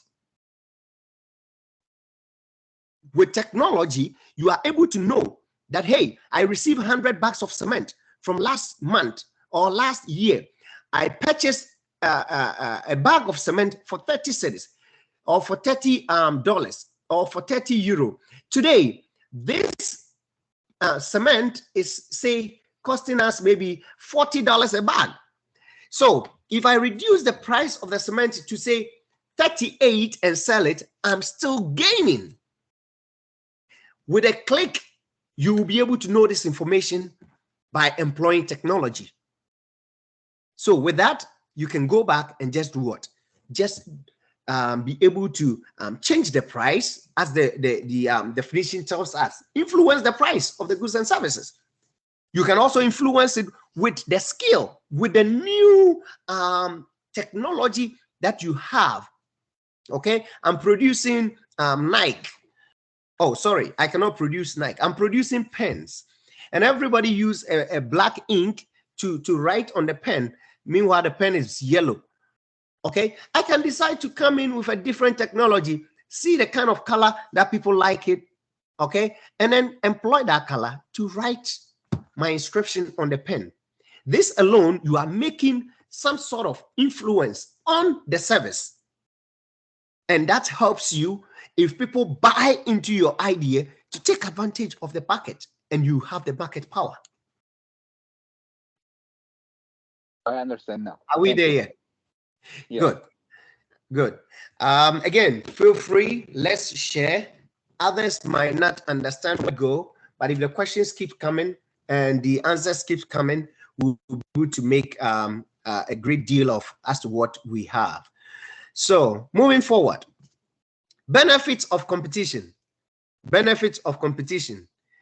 We have many producers seek to do what? To improve the value or utility of their good or service. Okay, that's a benefit of competition. Okay, it reduces their production costs. It reduces their production costs. Who can give me an example as to how competition helps reduce the production costs?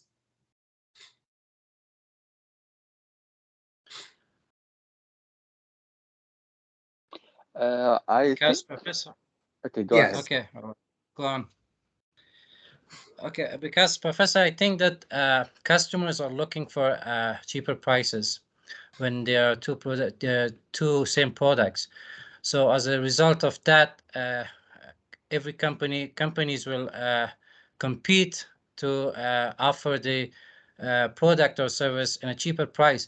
and that will to offer that product in a cheaper price. They should be able to cut or reduce the operation cost or unnecessary cost. So that will help them, yes, that way. All right, thank you. Saeed, go ahead. Sir, Professor, I think the producers make cheap the price to sell more their production. They sell more their productions, they will get more success to their work. Good. Thank you, Saeed. Thank you. Anybody else? Yeah. Actually, if I understand the question right, that how the competition reduced the production costs. So I guess the suppliers or manufacturers or whomever will do the production try in many facilities to reduce their costs by for example manufacturing in their own countries by labor with reduced costs. They can buy raw materials in larger quantities to buy in less cost than they used to buy. So they do so many ways to reduce their costs, so they can sell at a better price for the customer and be beneficial for them. Okay. Thank you. Thank you. Anybody else? Yes, Professor. I think the competition will enforce the specialization for the supplier. So accordingly, he will be specialized in a certain area, okay, and he will do his utmost performance to innovate, to start improving the way he is working or the way he is producing this item. So accordingly, the reduction in the costs will happen because there will be more efficiency in using these production, these resources. That's another good one there. Thank you for that. Thank you for that. I'm very happy you went back to pick up what we explained to at least add it to this point. That is very good. That is very good. And I like that. Anybody else too? Hello. Yes. You hear me? Yes, Osman, go ahead. And I think the question is how the competition reduce their production costs.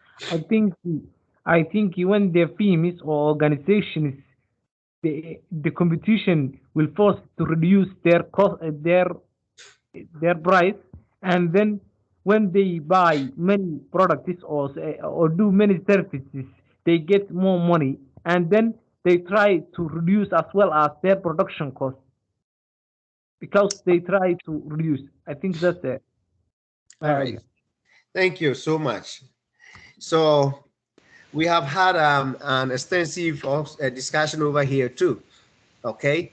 And I believe it's good to do that.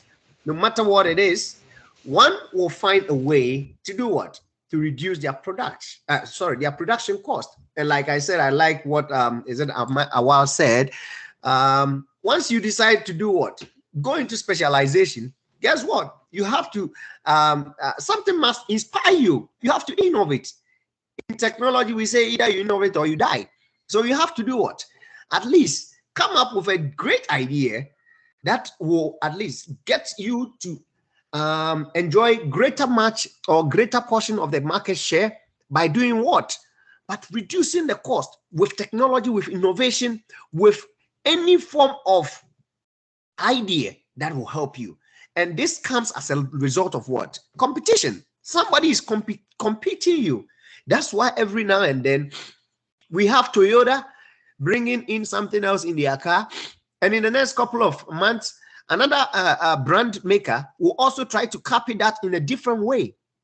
Okay, and that is what competition brings. And I believe that is a good discussion too. I'm going to run through the rest very quick. We have create different goods or services. That's what one of the benefits. It also generates additional sales of good, sales of their good or services. Again, many buyers, okay, it brings in many buyers, benefits of competition, many buyers. What does that many buyers does? It maximizes the value they receive in the market.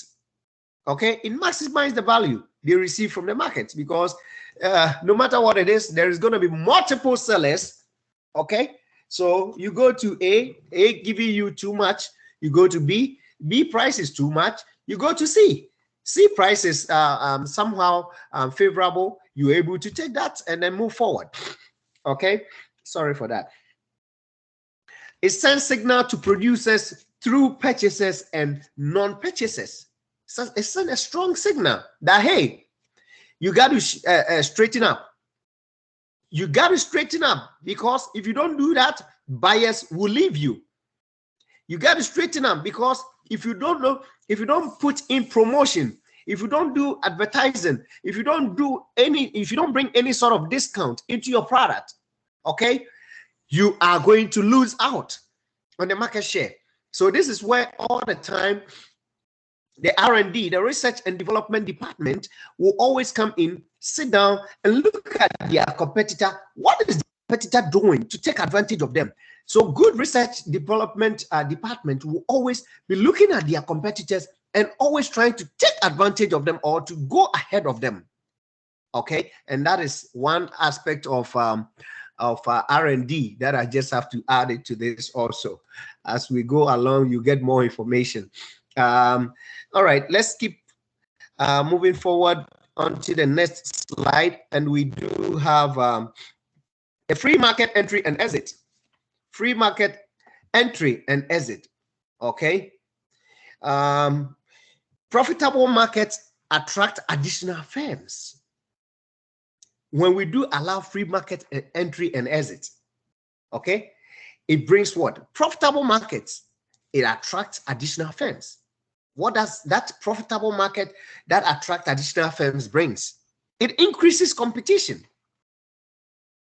Okay, it reduces the market price for the goods or services because there is competition. I just said something before this slide. There are so many buyers.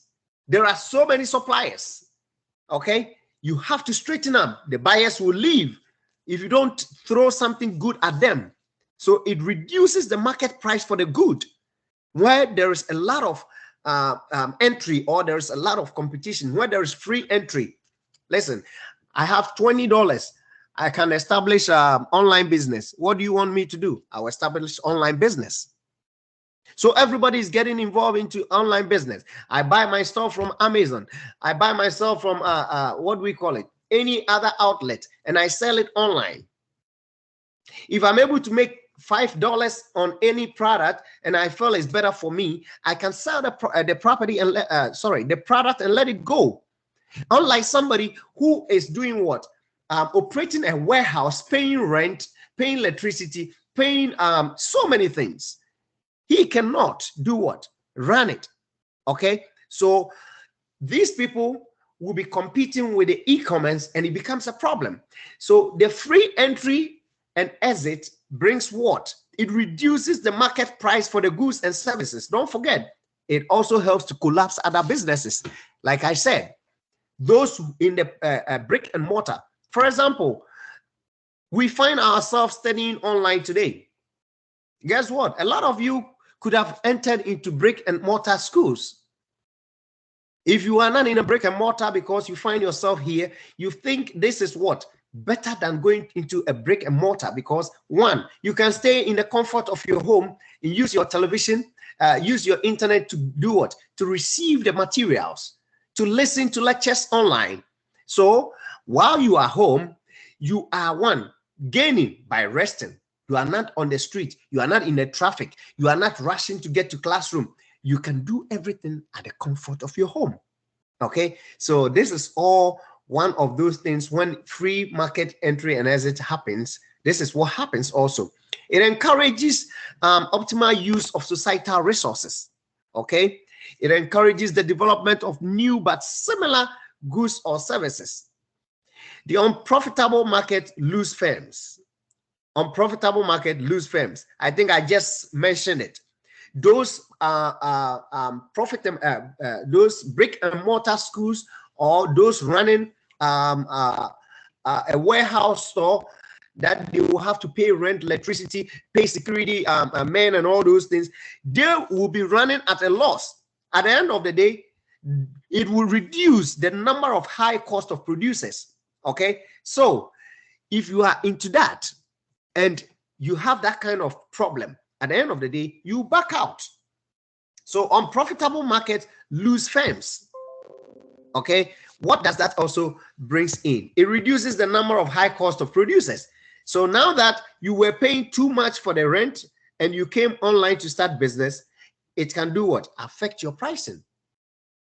It can help you do what? Reduce the pricing, because now you are not paying rent, you're not paying electricity. Probably even you are paying electricity, is just electricity to run your internet. Okay, and this is what we are talking about. It redirects scarce resources to profitable firms and industries. It redirects scarce resources to profitable firms and industries. And this is what we are talking about. I'm not sure if somebody have something to say or something to add to it.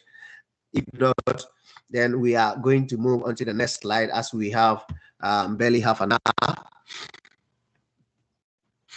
Okay, so we do have the next slide also talking about externalities. Okay, Mr. Awal, are you there? Yes, so, I'm here. Very good. Externalities. We have the definition here for you. The benefit enjoyed by or cost imposed on a third party not directly involved in the production or consumption of a good or services, as we have discussed earlier on. Okay, that is externalities. That is externalities. No externalities. Consumers and producers internalize all the benefits and all the cost of production.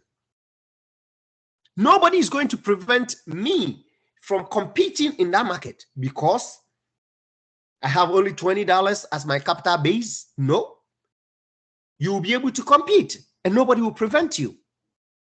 And this strengthens market competition.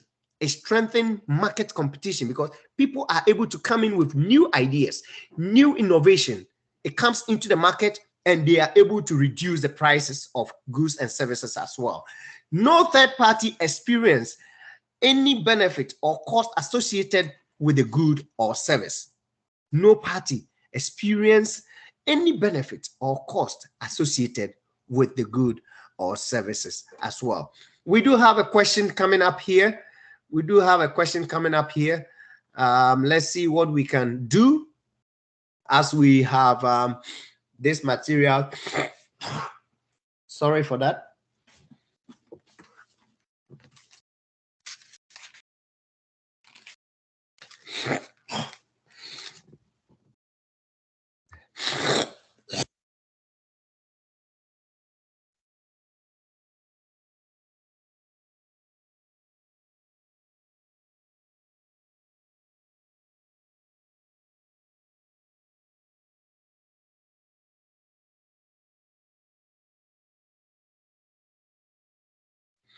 As we have the materials all along,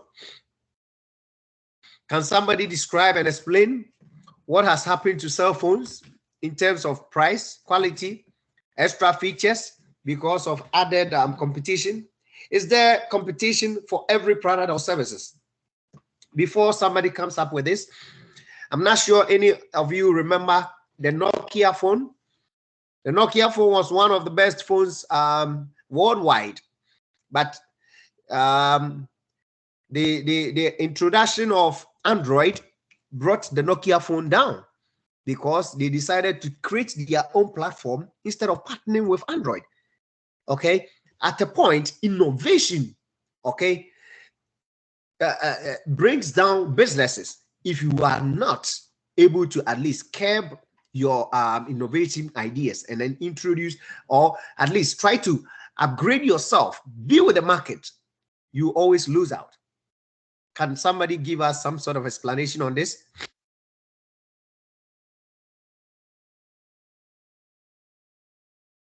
Actually, with the great development in cell phones, we will find that the prices relative to features decreased.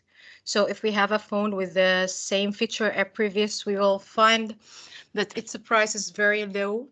And for the other new developed products, prices is relatively reasonable due versus the feature it provides. So we can say inclusively that prices decrease and features increase more with the competition in the market with between the suppliers of cell phones. And for the other part of the question, is there competition for every product? Actually, some products, I'm not talking to cell phones, I'm talking about all products.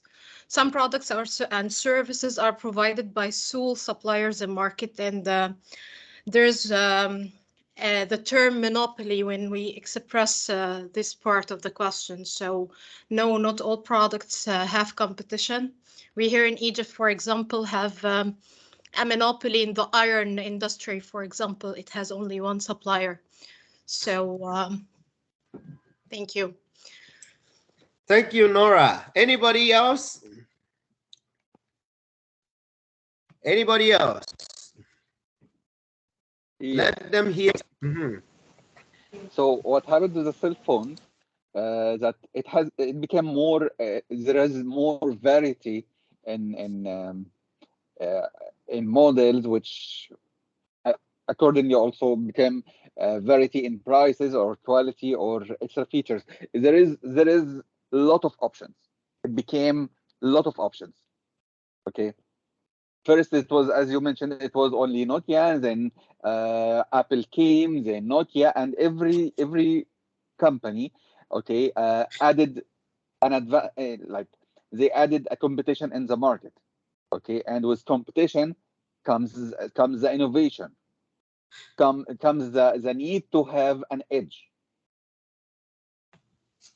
Okay. Thank you, Awal. And okay. Go ahead if you have something more. And for the other part, is there a competition for every product or service? I agree with Nuran that not everything has a competition. Okay, and she gave a good example of the iron industry in Egypt. Okay. Okay, and I can give also another example of the petrol industry in Kuwait. It's governed by the government. Okay. Okay. Thank you. Welcome. Anybody else? Yes. Go ahead, Osman. As we know today, the competition is higher globally when it comes to when we see again the cell phones, when the film share or profile share a new features or a cell phone that have extra features, the rise or the price of the cell phone is rise as we know, and then when the competition is come, that cell phone is rise. So another part of the question is there is a competition for every product or service? I think yes. When there is no externalities and the competition and the price is changed, and and there is a competition in every product or every service. If there is no externalities or is there no restriction or barriers in the government or any other. All right. Thank you so much, Osman. You know, it is very true all that you have said, Nora, Awal, Osman. Thank you. You know, indeed, this is a very popular discussion that we do have. The cell phone, everybody can recall. At the point, everybody was galloping for cell phone. Everybody was running for cell phone. Yes. You know, what we have to know is competition in general lowers what? It lowers the price of a good. Okay, competition in general, that's what it does. It lowers the price of a good. So as firms compete against each other, you have to know that in one way or the other, they will entice customers to buy their goods by doing what? Lowering the price. What do they have to do? They have to put in, or they have to chip in innovation. And that's what we have been talking about. You know, I'm not sure if anybody remembers that now we have some phones that is water resistant. Okay, we have some phones that they have better camera, better batteries. Some have better cameras, right? Some also have better memories. Okay, so this is what we are talking about. They will have to find a way to entice the customers to do what? To buy their products by either bringing in innovation and to reduce price and etc. That is what we are talking about. And the second part is, you are all right on that too. That's a good one for this class. There is no competition.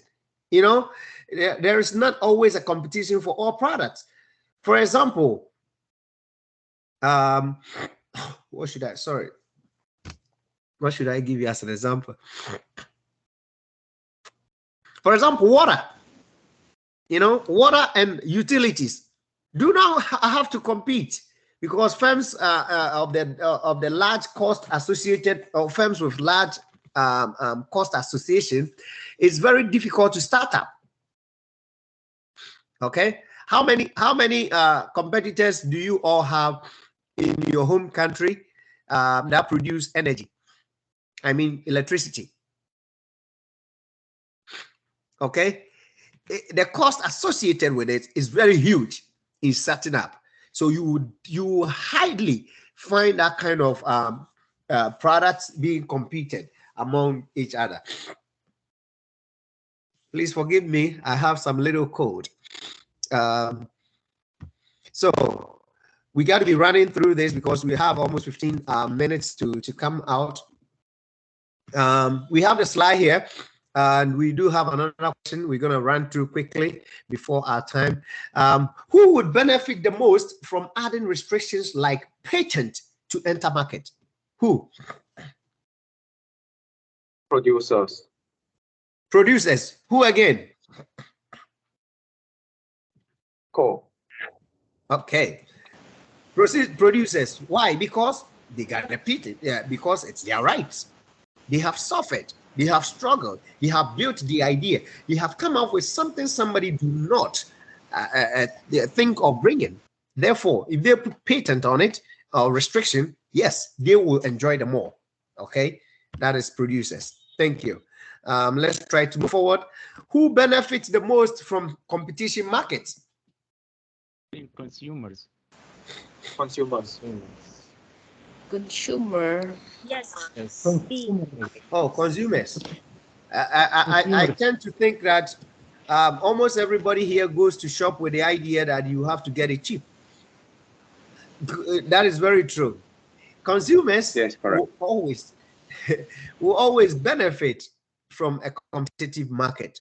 That's why we always at least try to encourage competition in our market. Somebody was telling me that, was it last week? I was teaching another class and somebody was telling me, oh, yes, as a matter of fact, somebody also asked about the book that we've been using, the test book that we use. It's 2 test books. One of them is having a practical aspect of what we are doing, which is the COVID-19, which is 29 pages. It is telling us how to economically apply economics to this COVID-19 pandemic issue. And that is what I'm about to share, because I was talking to other class somewhere else and this came about. You know, if you want to put a cap or control price on your gas, because gas is galloping every now and then, what happens? What happens? It means there is not going to be any sort of competition in the market, and it's going to create a problem.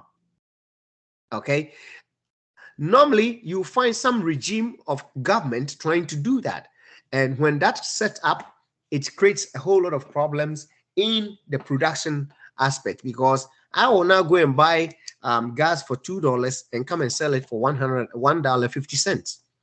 Okay, and it limits resources, or it limits the quantities that those producers can produce, because they will not. Just assuming you're a producer, would you do that? No, you will not. So who benefit the most from competitive market? Yes, it's consumers. There is another question. In a competitive market, each firm does what?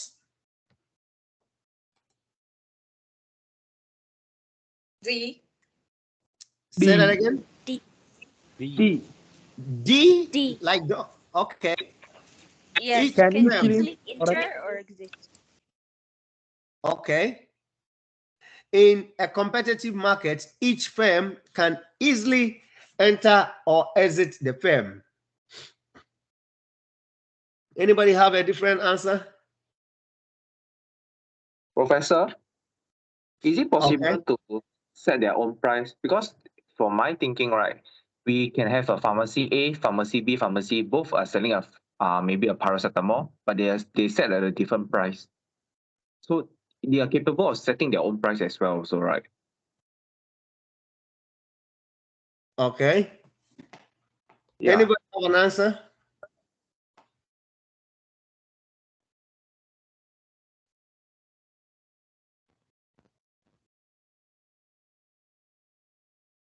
Nobody else?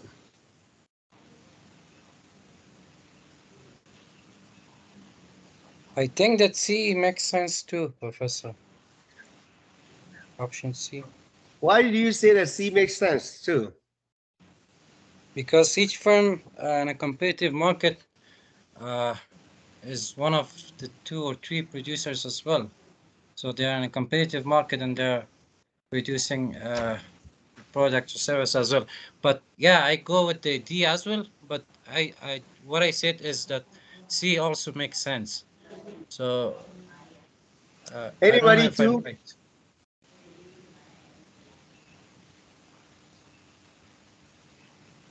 I guess C is very limited to certain number or something. It is open market with no condition for entry or exit. So one of 2 or 3 producers is very limited to number to a market, I guess.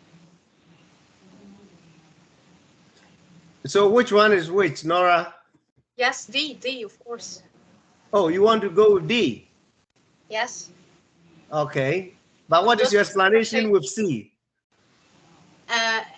Actually, I said that the number is very limited. A market is a place where no condition for entry or exit, so it doesn't contain a certain numbers of producers, 1, 2, or 3. We cannot specify the number, so it is a very strict. It is applicable, but it's very limited to be applicable on open market.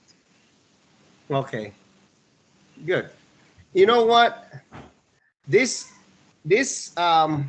question here.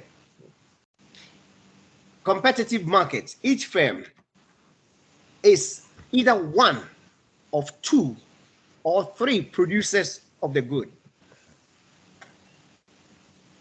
I want you to think about why is it competitive? Why?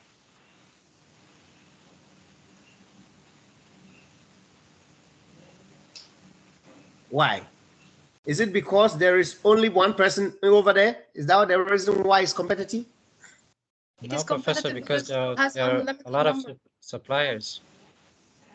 That's why it's there's a competition. So why is it competitive? That's why that is the single thing I want to ask you.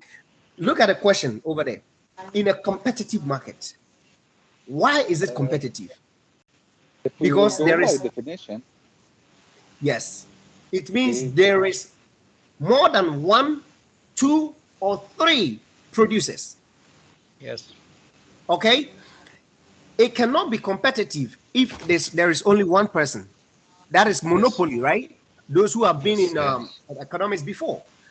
Once there is one person in sorry, in a market, it becomes a monopolistic market.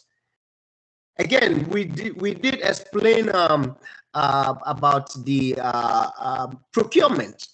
When they do that selective kind of procurement, a lot of people cannot bid.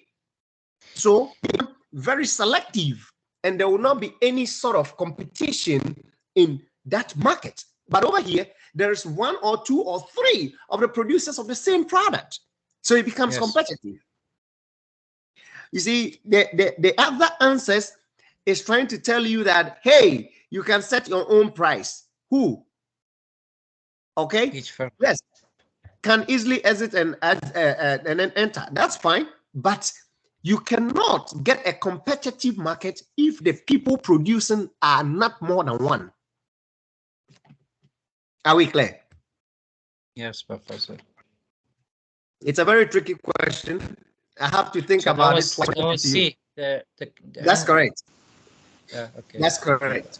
So we do have my favorite topic, and I believe that will be your favorite topic too.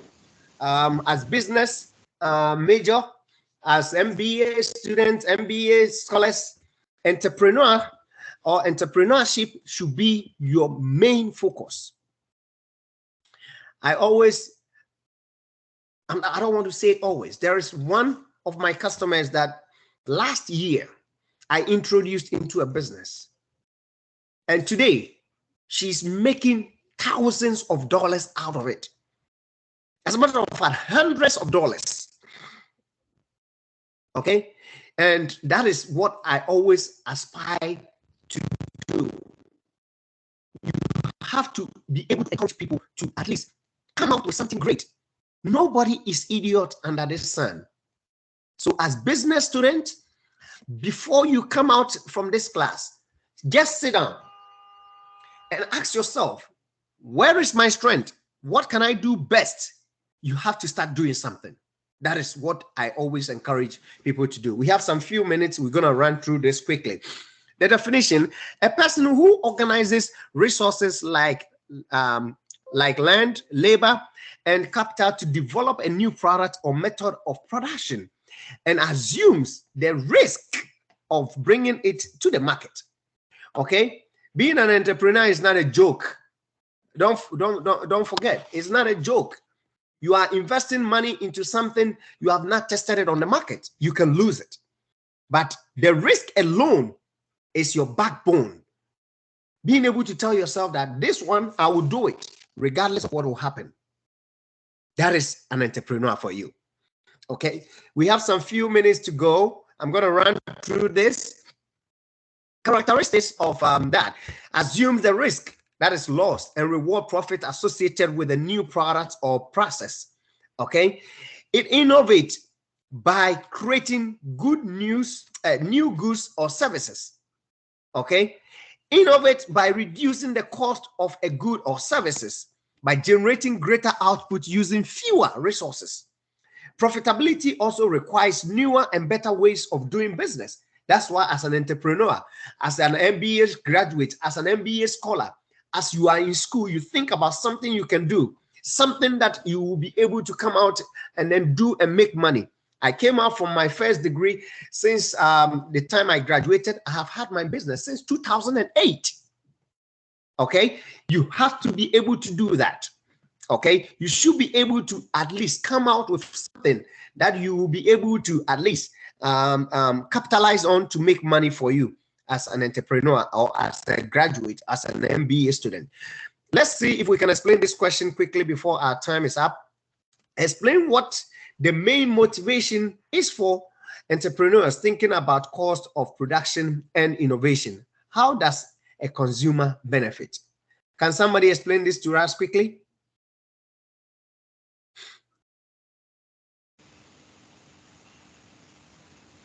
Professor, I think that entrepreneurs, they want to adapt and evolve to the changes and challenges they face in order to grow and stay competitive. In that case, the consumer will be perhaps able to purchase goods at a lower cost and maybe enjoy a better quality of it, I guess. Thank you. Okay. Thank you. Thank you, Chan.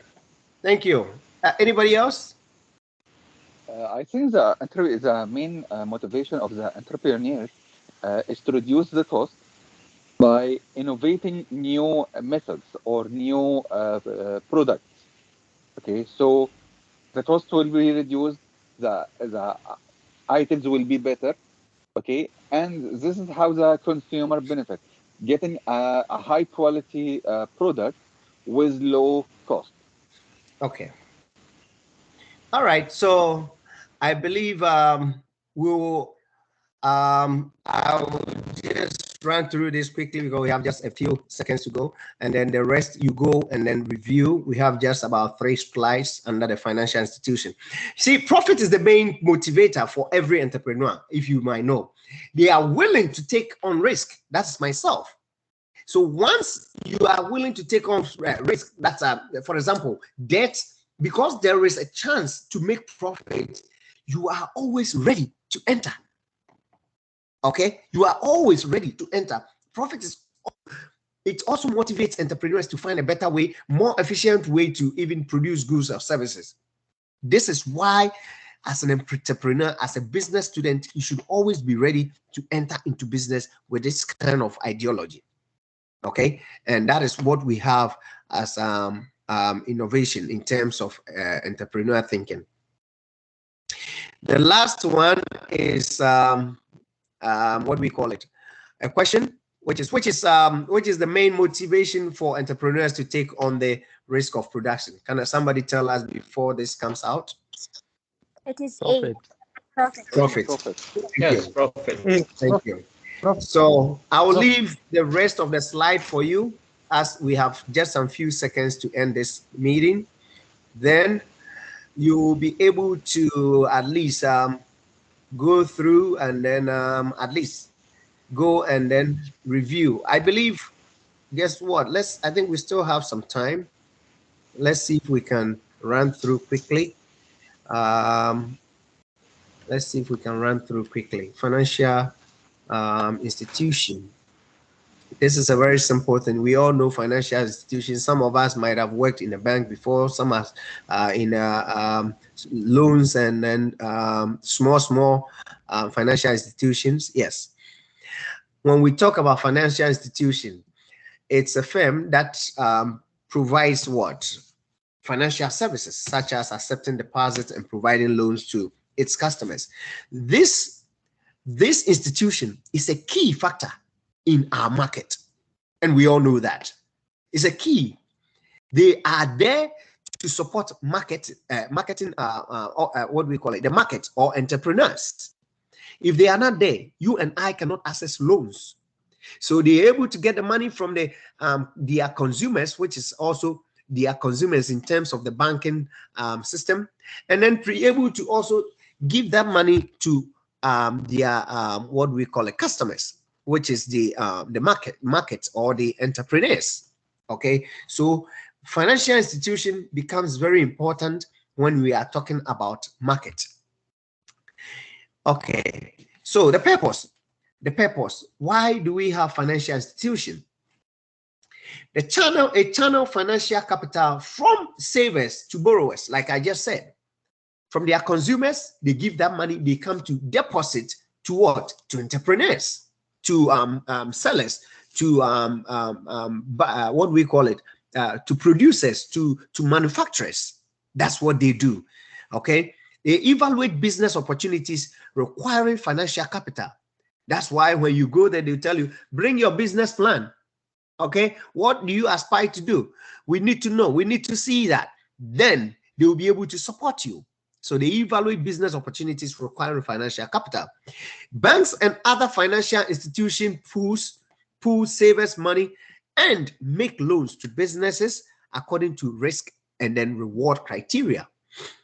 It's unfortunate some of these banks today will always hijack their interest rate, thereby hurting the markets or the entrepreneurs. But their main goal is to do what? Is to get the resources for entrepreneurs and the market to be able to function. Are you with me?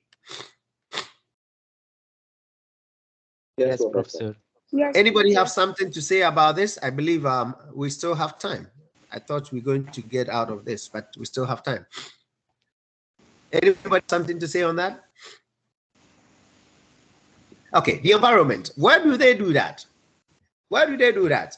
Savers put money in financial institutions to earn interest. Okay, that is what they do. Me and you, we put our money in the financial institutions to get what? To make interest or to earn interest. Although it's not a wise decision at this time, although you cannot take all your money from bank, you should be able to make sure that the money is giving you some sort of profit, some sort of return that will be much better than what we see today. Okay, so savers put money in financial institutions to earn interest. So if you have more than $1 billion in your bank account, please reconsider it.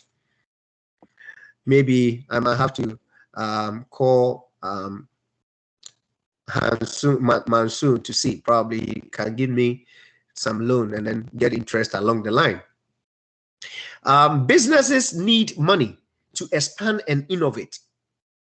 Okay, they need money to expand and innovate. That is why the financial institution is there, and this is the only environment that can at least engage them to get that kind of funds, because without them it's going to be difficult. Sometimes you might have capital, but your own capital might not be enough, and you need the support of the banks, and that is what they are there for. Banks pool savers' money and make loans to businesses according to risk and then reward criteria. So you come, they assess you, they do the risk analysis, they check your credit ratings, and they find out that, hey, yes, we'll be able to support your idea by giving you the sums of amount of money and then at this interest rate. And like I said, it's unfortunate some are making it so difficult. For some SME, small markets, small business, medium enterprises. Some banks are making it somehow difficult for them because the interest rate becomes so exorbitant that they cannot even make it. We also do have banks charge a higher loan rate than they pay for savers funds, which is obviously right. This is obviously right because that's what they use also to run their business and pay their rent and also other employee expenses and all those. That's what they use. So they will definitely charge a higher loan rate than they pay you and I when we put money there for interest. Somebody have something to say? Good. The results. What do they get out of it? Business loans enable entrepreneurs to do what? To create products in new and existing markets. Okay, that's what comes in. When they're able to get that money, when they're able to get that funds, they sit down and use that money for what they think it's going to bring a change. Okay, so they create products in new or existing markets. They expand business activities. They will also do what? Stimulate the activities of the economy. Okay, so when they get funds, they go into the market and try to do something different that will at least increase the return or the amount of money or the capital which has been acquired, and that is what brings the results to bear. Last but not the least, we need to describe how a financial institution like a bank or a credit union can impact consumers through entrepreneur. Can somebody help us here? Describe how a financial institution like a bank or credit union can impact consumers through entrepreneurship or entrepreneurs. By financing the entrepreneurs, okay, the entrepreneurs will focus on their costs or focus on new products, okay, and accordingly, the consumers is affected by getting the same product or service with low cost. Okay, thank so you. If the bank stops funding the entrepreneurs, nothing will, no action will happen, no service will be developed.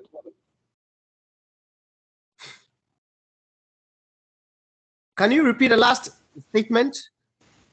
If the bank does not finance the entrepreneurs, or Okay, sure. they No service they will happen.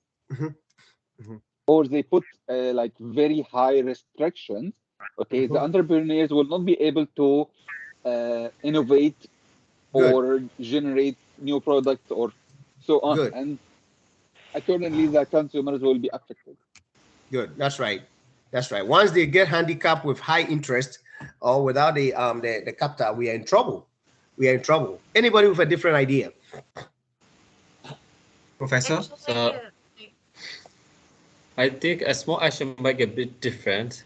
So that's why without low money or maybe enough profits, SME will not continue. I think, especially the local business. When the foreign investor came in, for example, developing countries, most of the SMEs they're really afraid of how to combat, how to make a competition. That's why they need that kind of loans from the left bank. But at the time when they got that, maybe for example, a loan from this, from bank or credit union, they can make a small bit difference. Yes, a small action to make a big difference, like not to maybe for example not to avoid from the competitions. Yes, I think. All right. Thank you, Chan. Anybody else? Professor? I think like Yes. those entrepreneurs, Hello. right, they can have financial aid from the bank if they have any financial issue. So this will, how consumer can actually benefit from it is that there will be no interruption of the chain supply activities. This chain supply activity can be like, like those transportation or packaging or even the manufacturing. So that's how they can benefit from it. Oh, that's a great idea too. That's a great idea. Thank you, Cole. Thank you. Is it Wellington, right? Go ahead. Wellington? All right. So that was thank you. That was all good. Everybody gave us his or her part of it. As a matter of fact, yes, it's going to be very difficult if financial institutions are not able to at least help these organizations, support them financially. It's going to be very difficult for them to come up with something that will definitely impact consumers positively as well. So we need to at least work hand in hand to at least bring something good to our own family every now and then. Anyway, let's move on to the next one. So the next one is the summary. I do have the summary of what we have discussed. In points, we do have markets create wealth by encouraging specialization and trade. The existence and enforcement of property rights facilitates the smooth and functioning of the market. Competition or competitive markets create massive wealth by having many buyers and sellers, free entry and exit, and no externalities. Entrepreneurs are the innovators in an economy. Financial institutions like banks provide financial capital to entrepreneurs. And that is the end of our section today. We have been able to exhaust this material, had enough and then extensive conversation on all these products.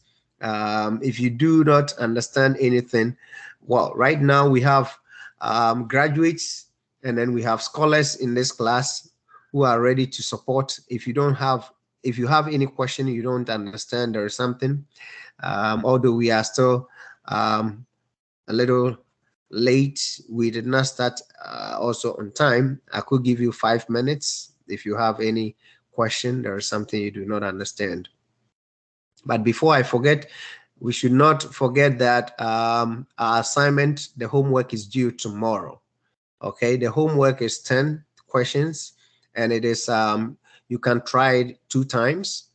Okay, I want you to get familiar with the questions, so I want to be very somehow lenient. It is only 10 questions. It's very simple.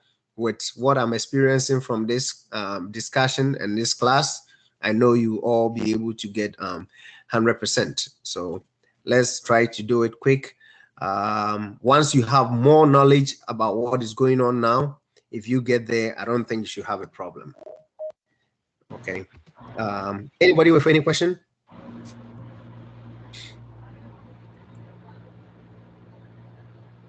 Anybody with question?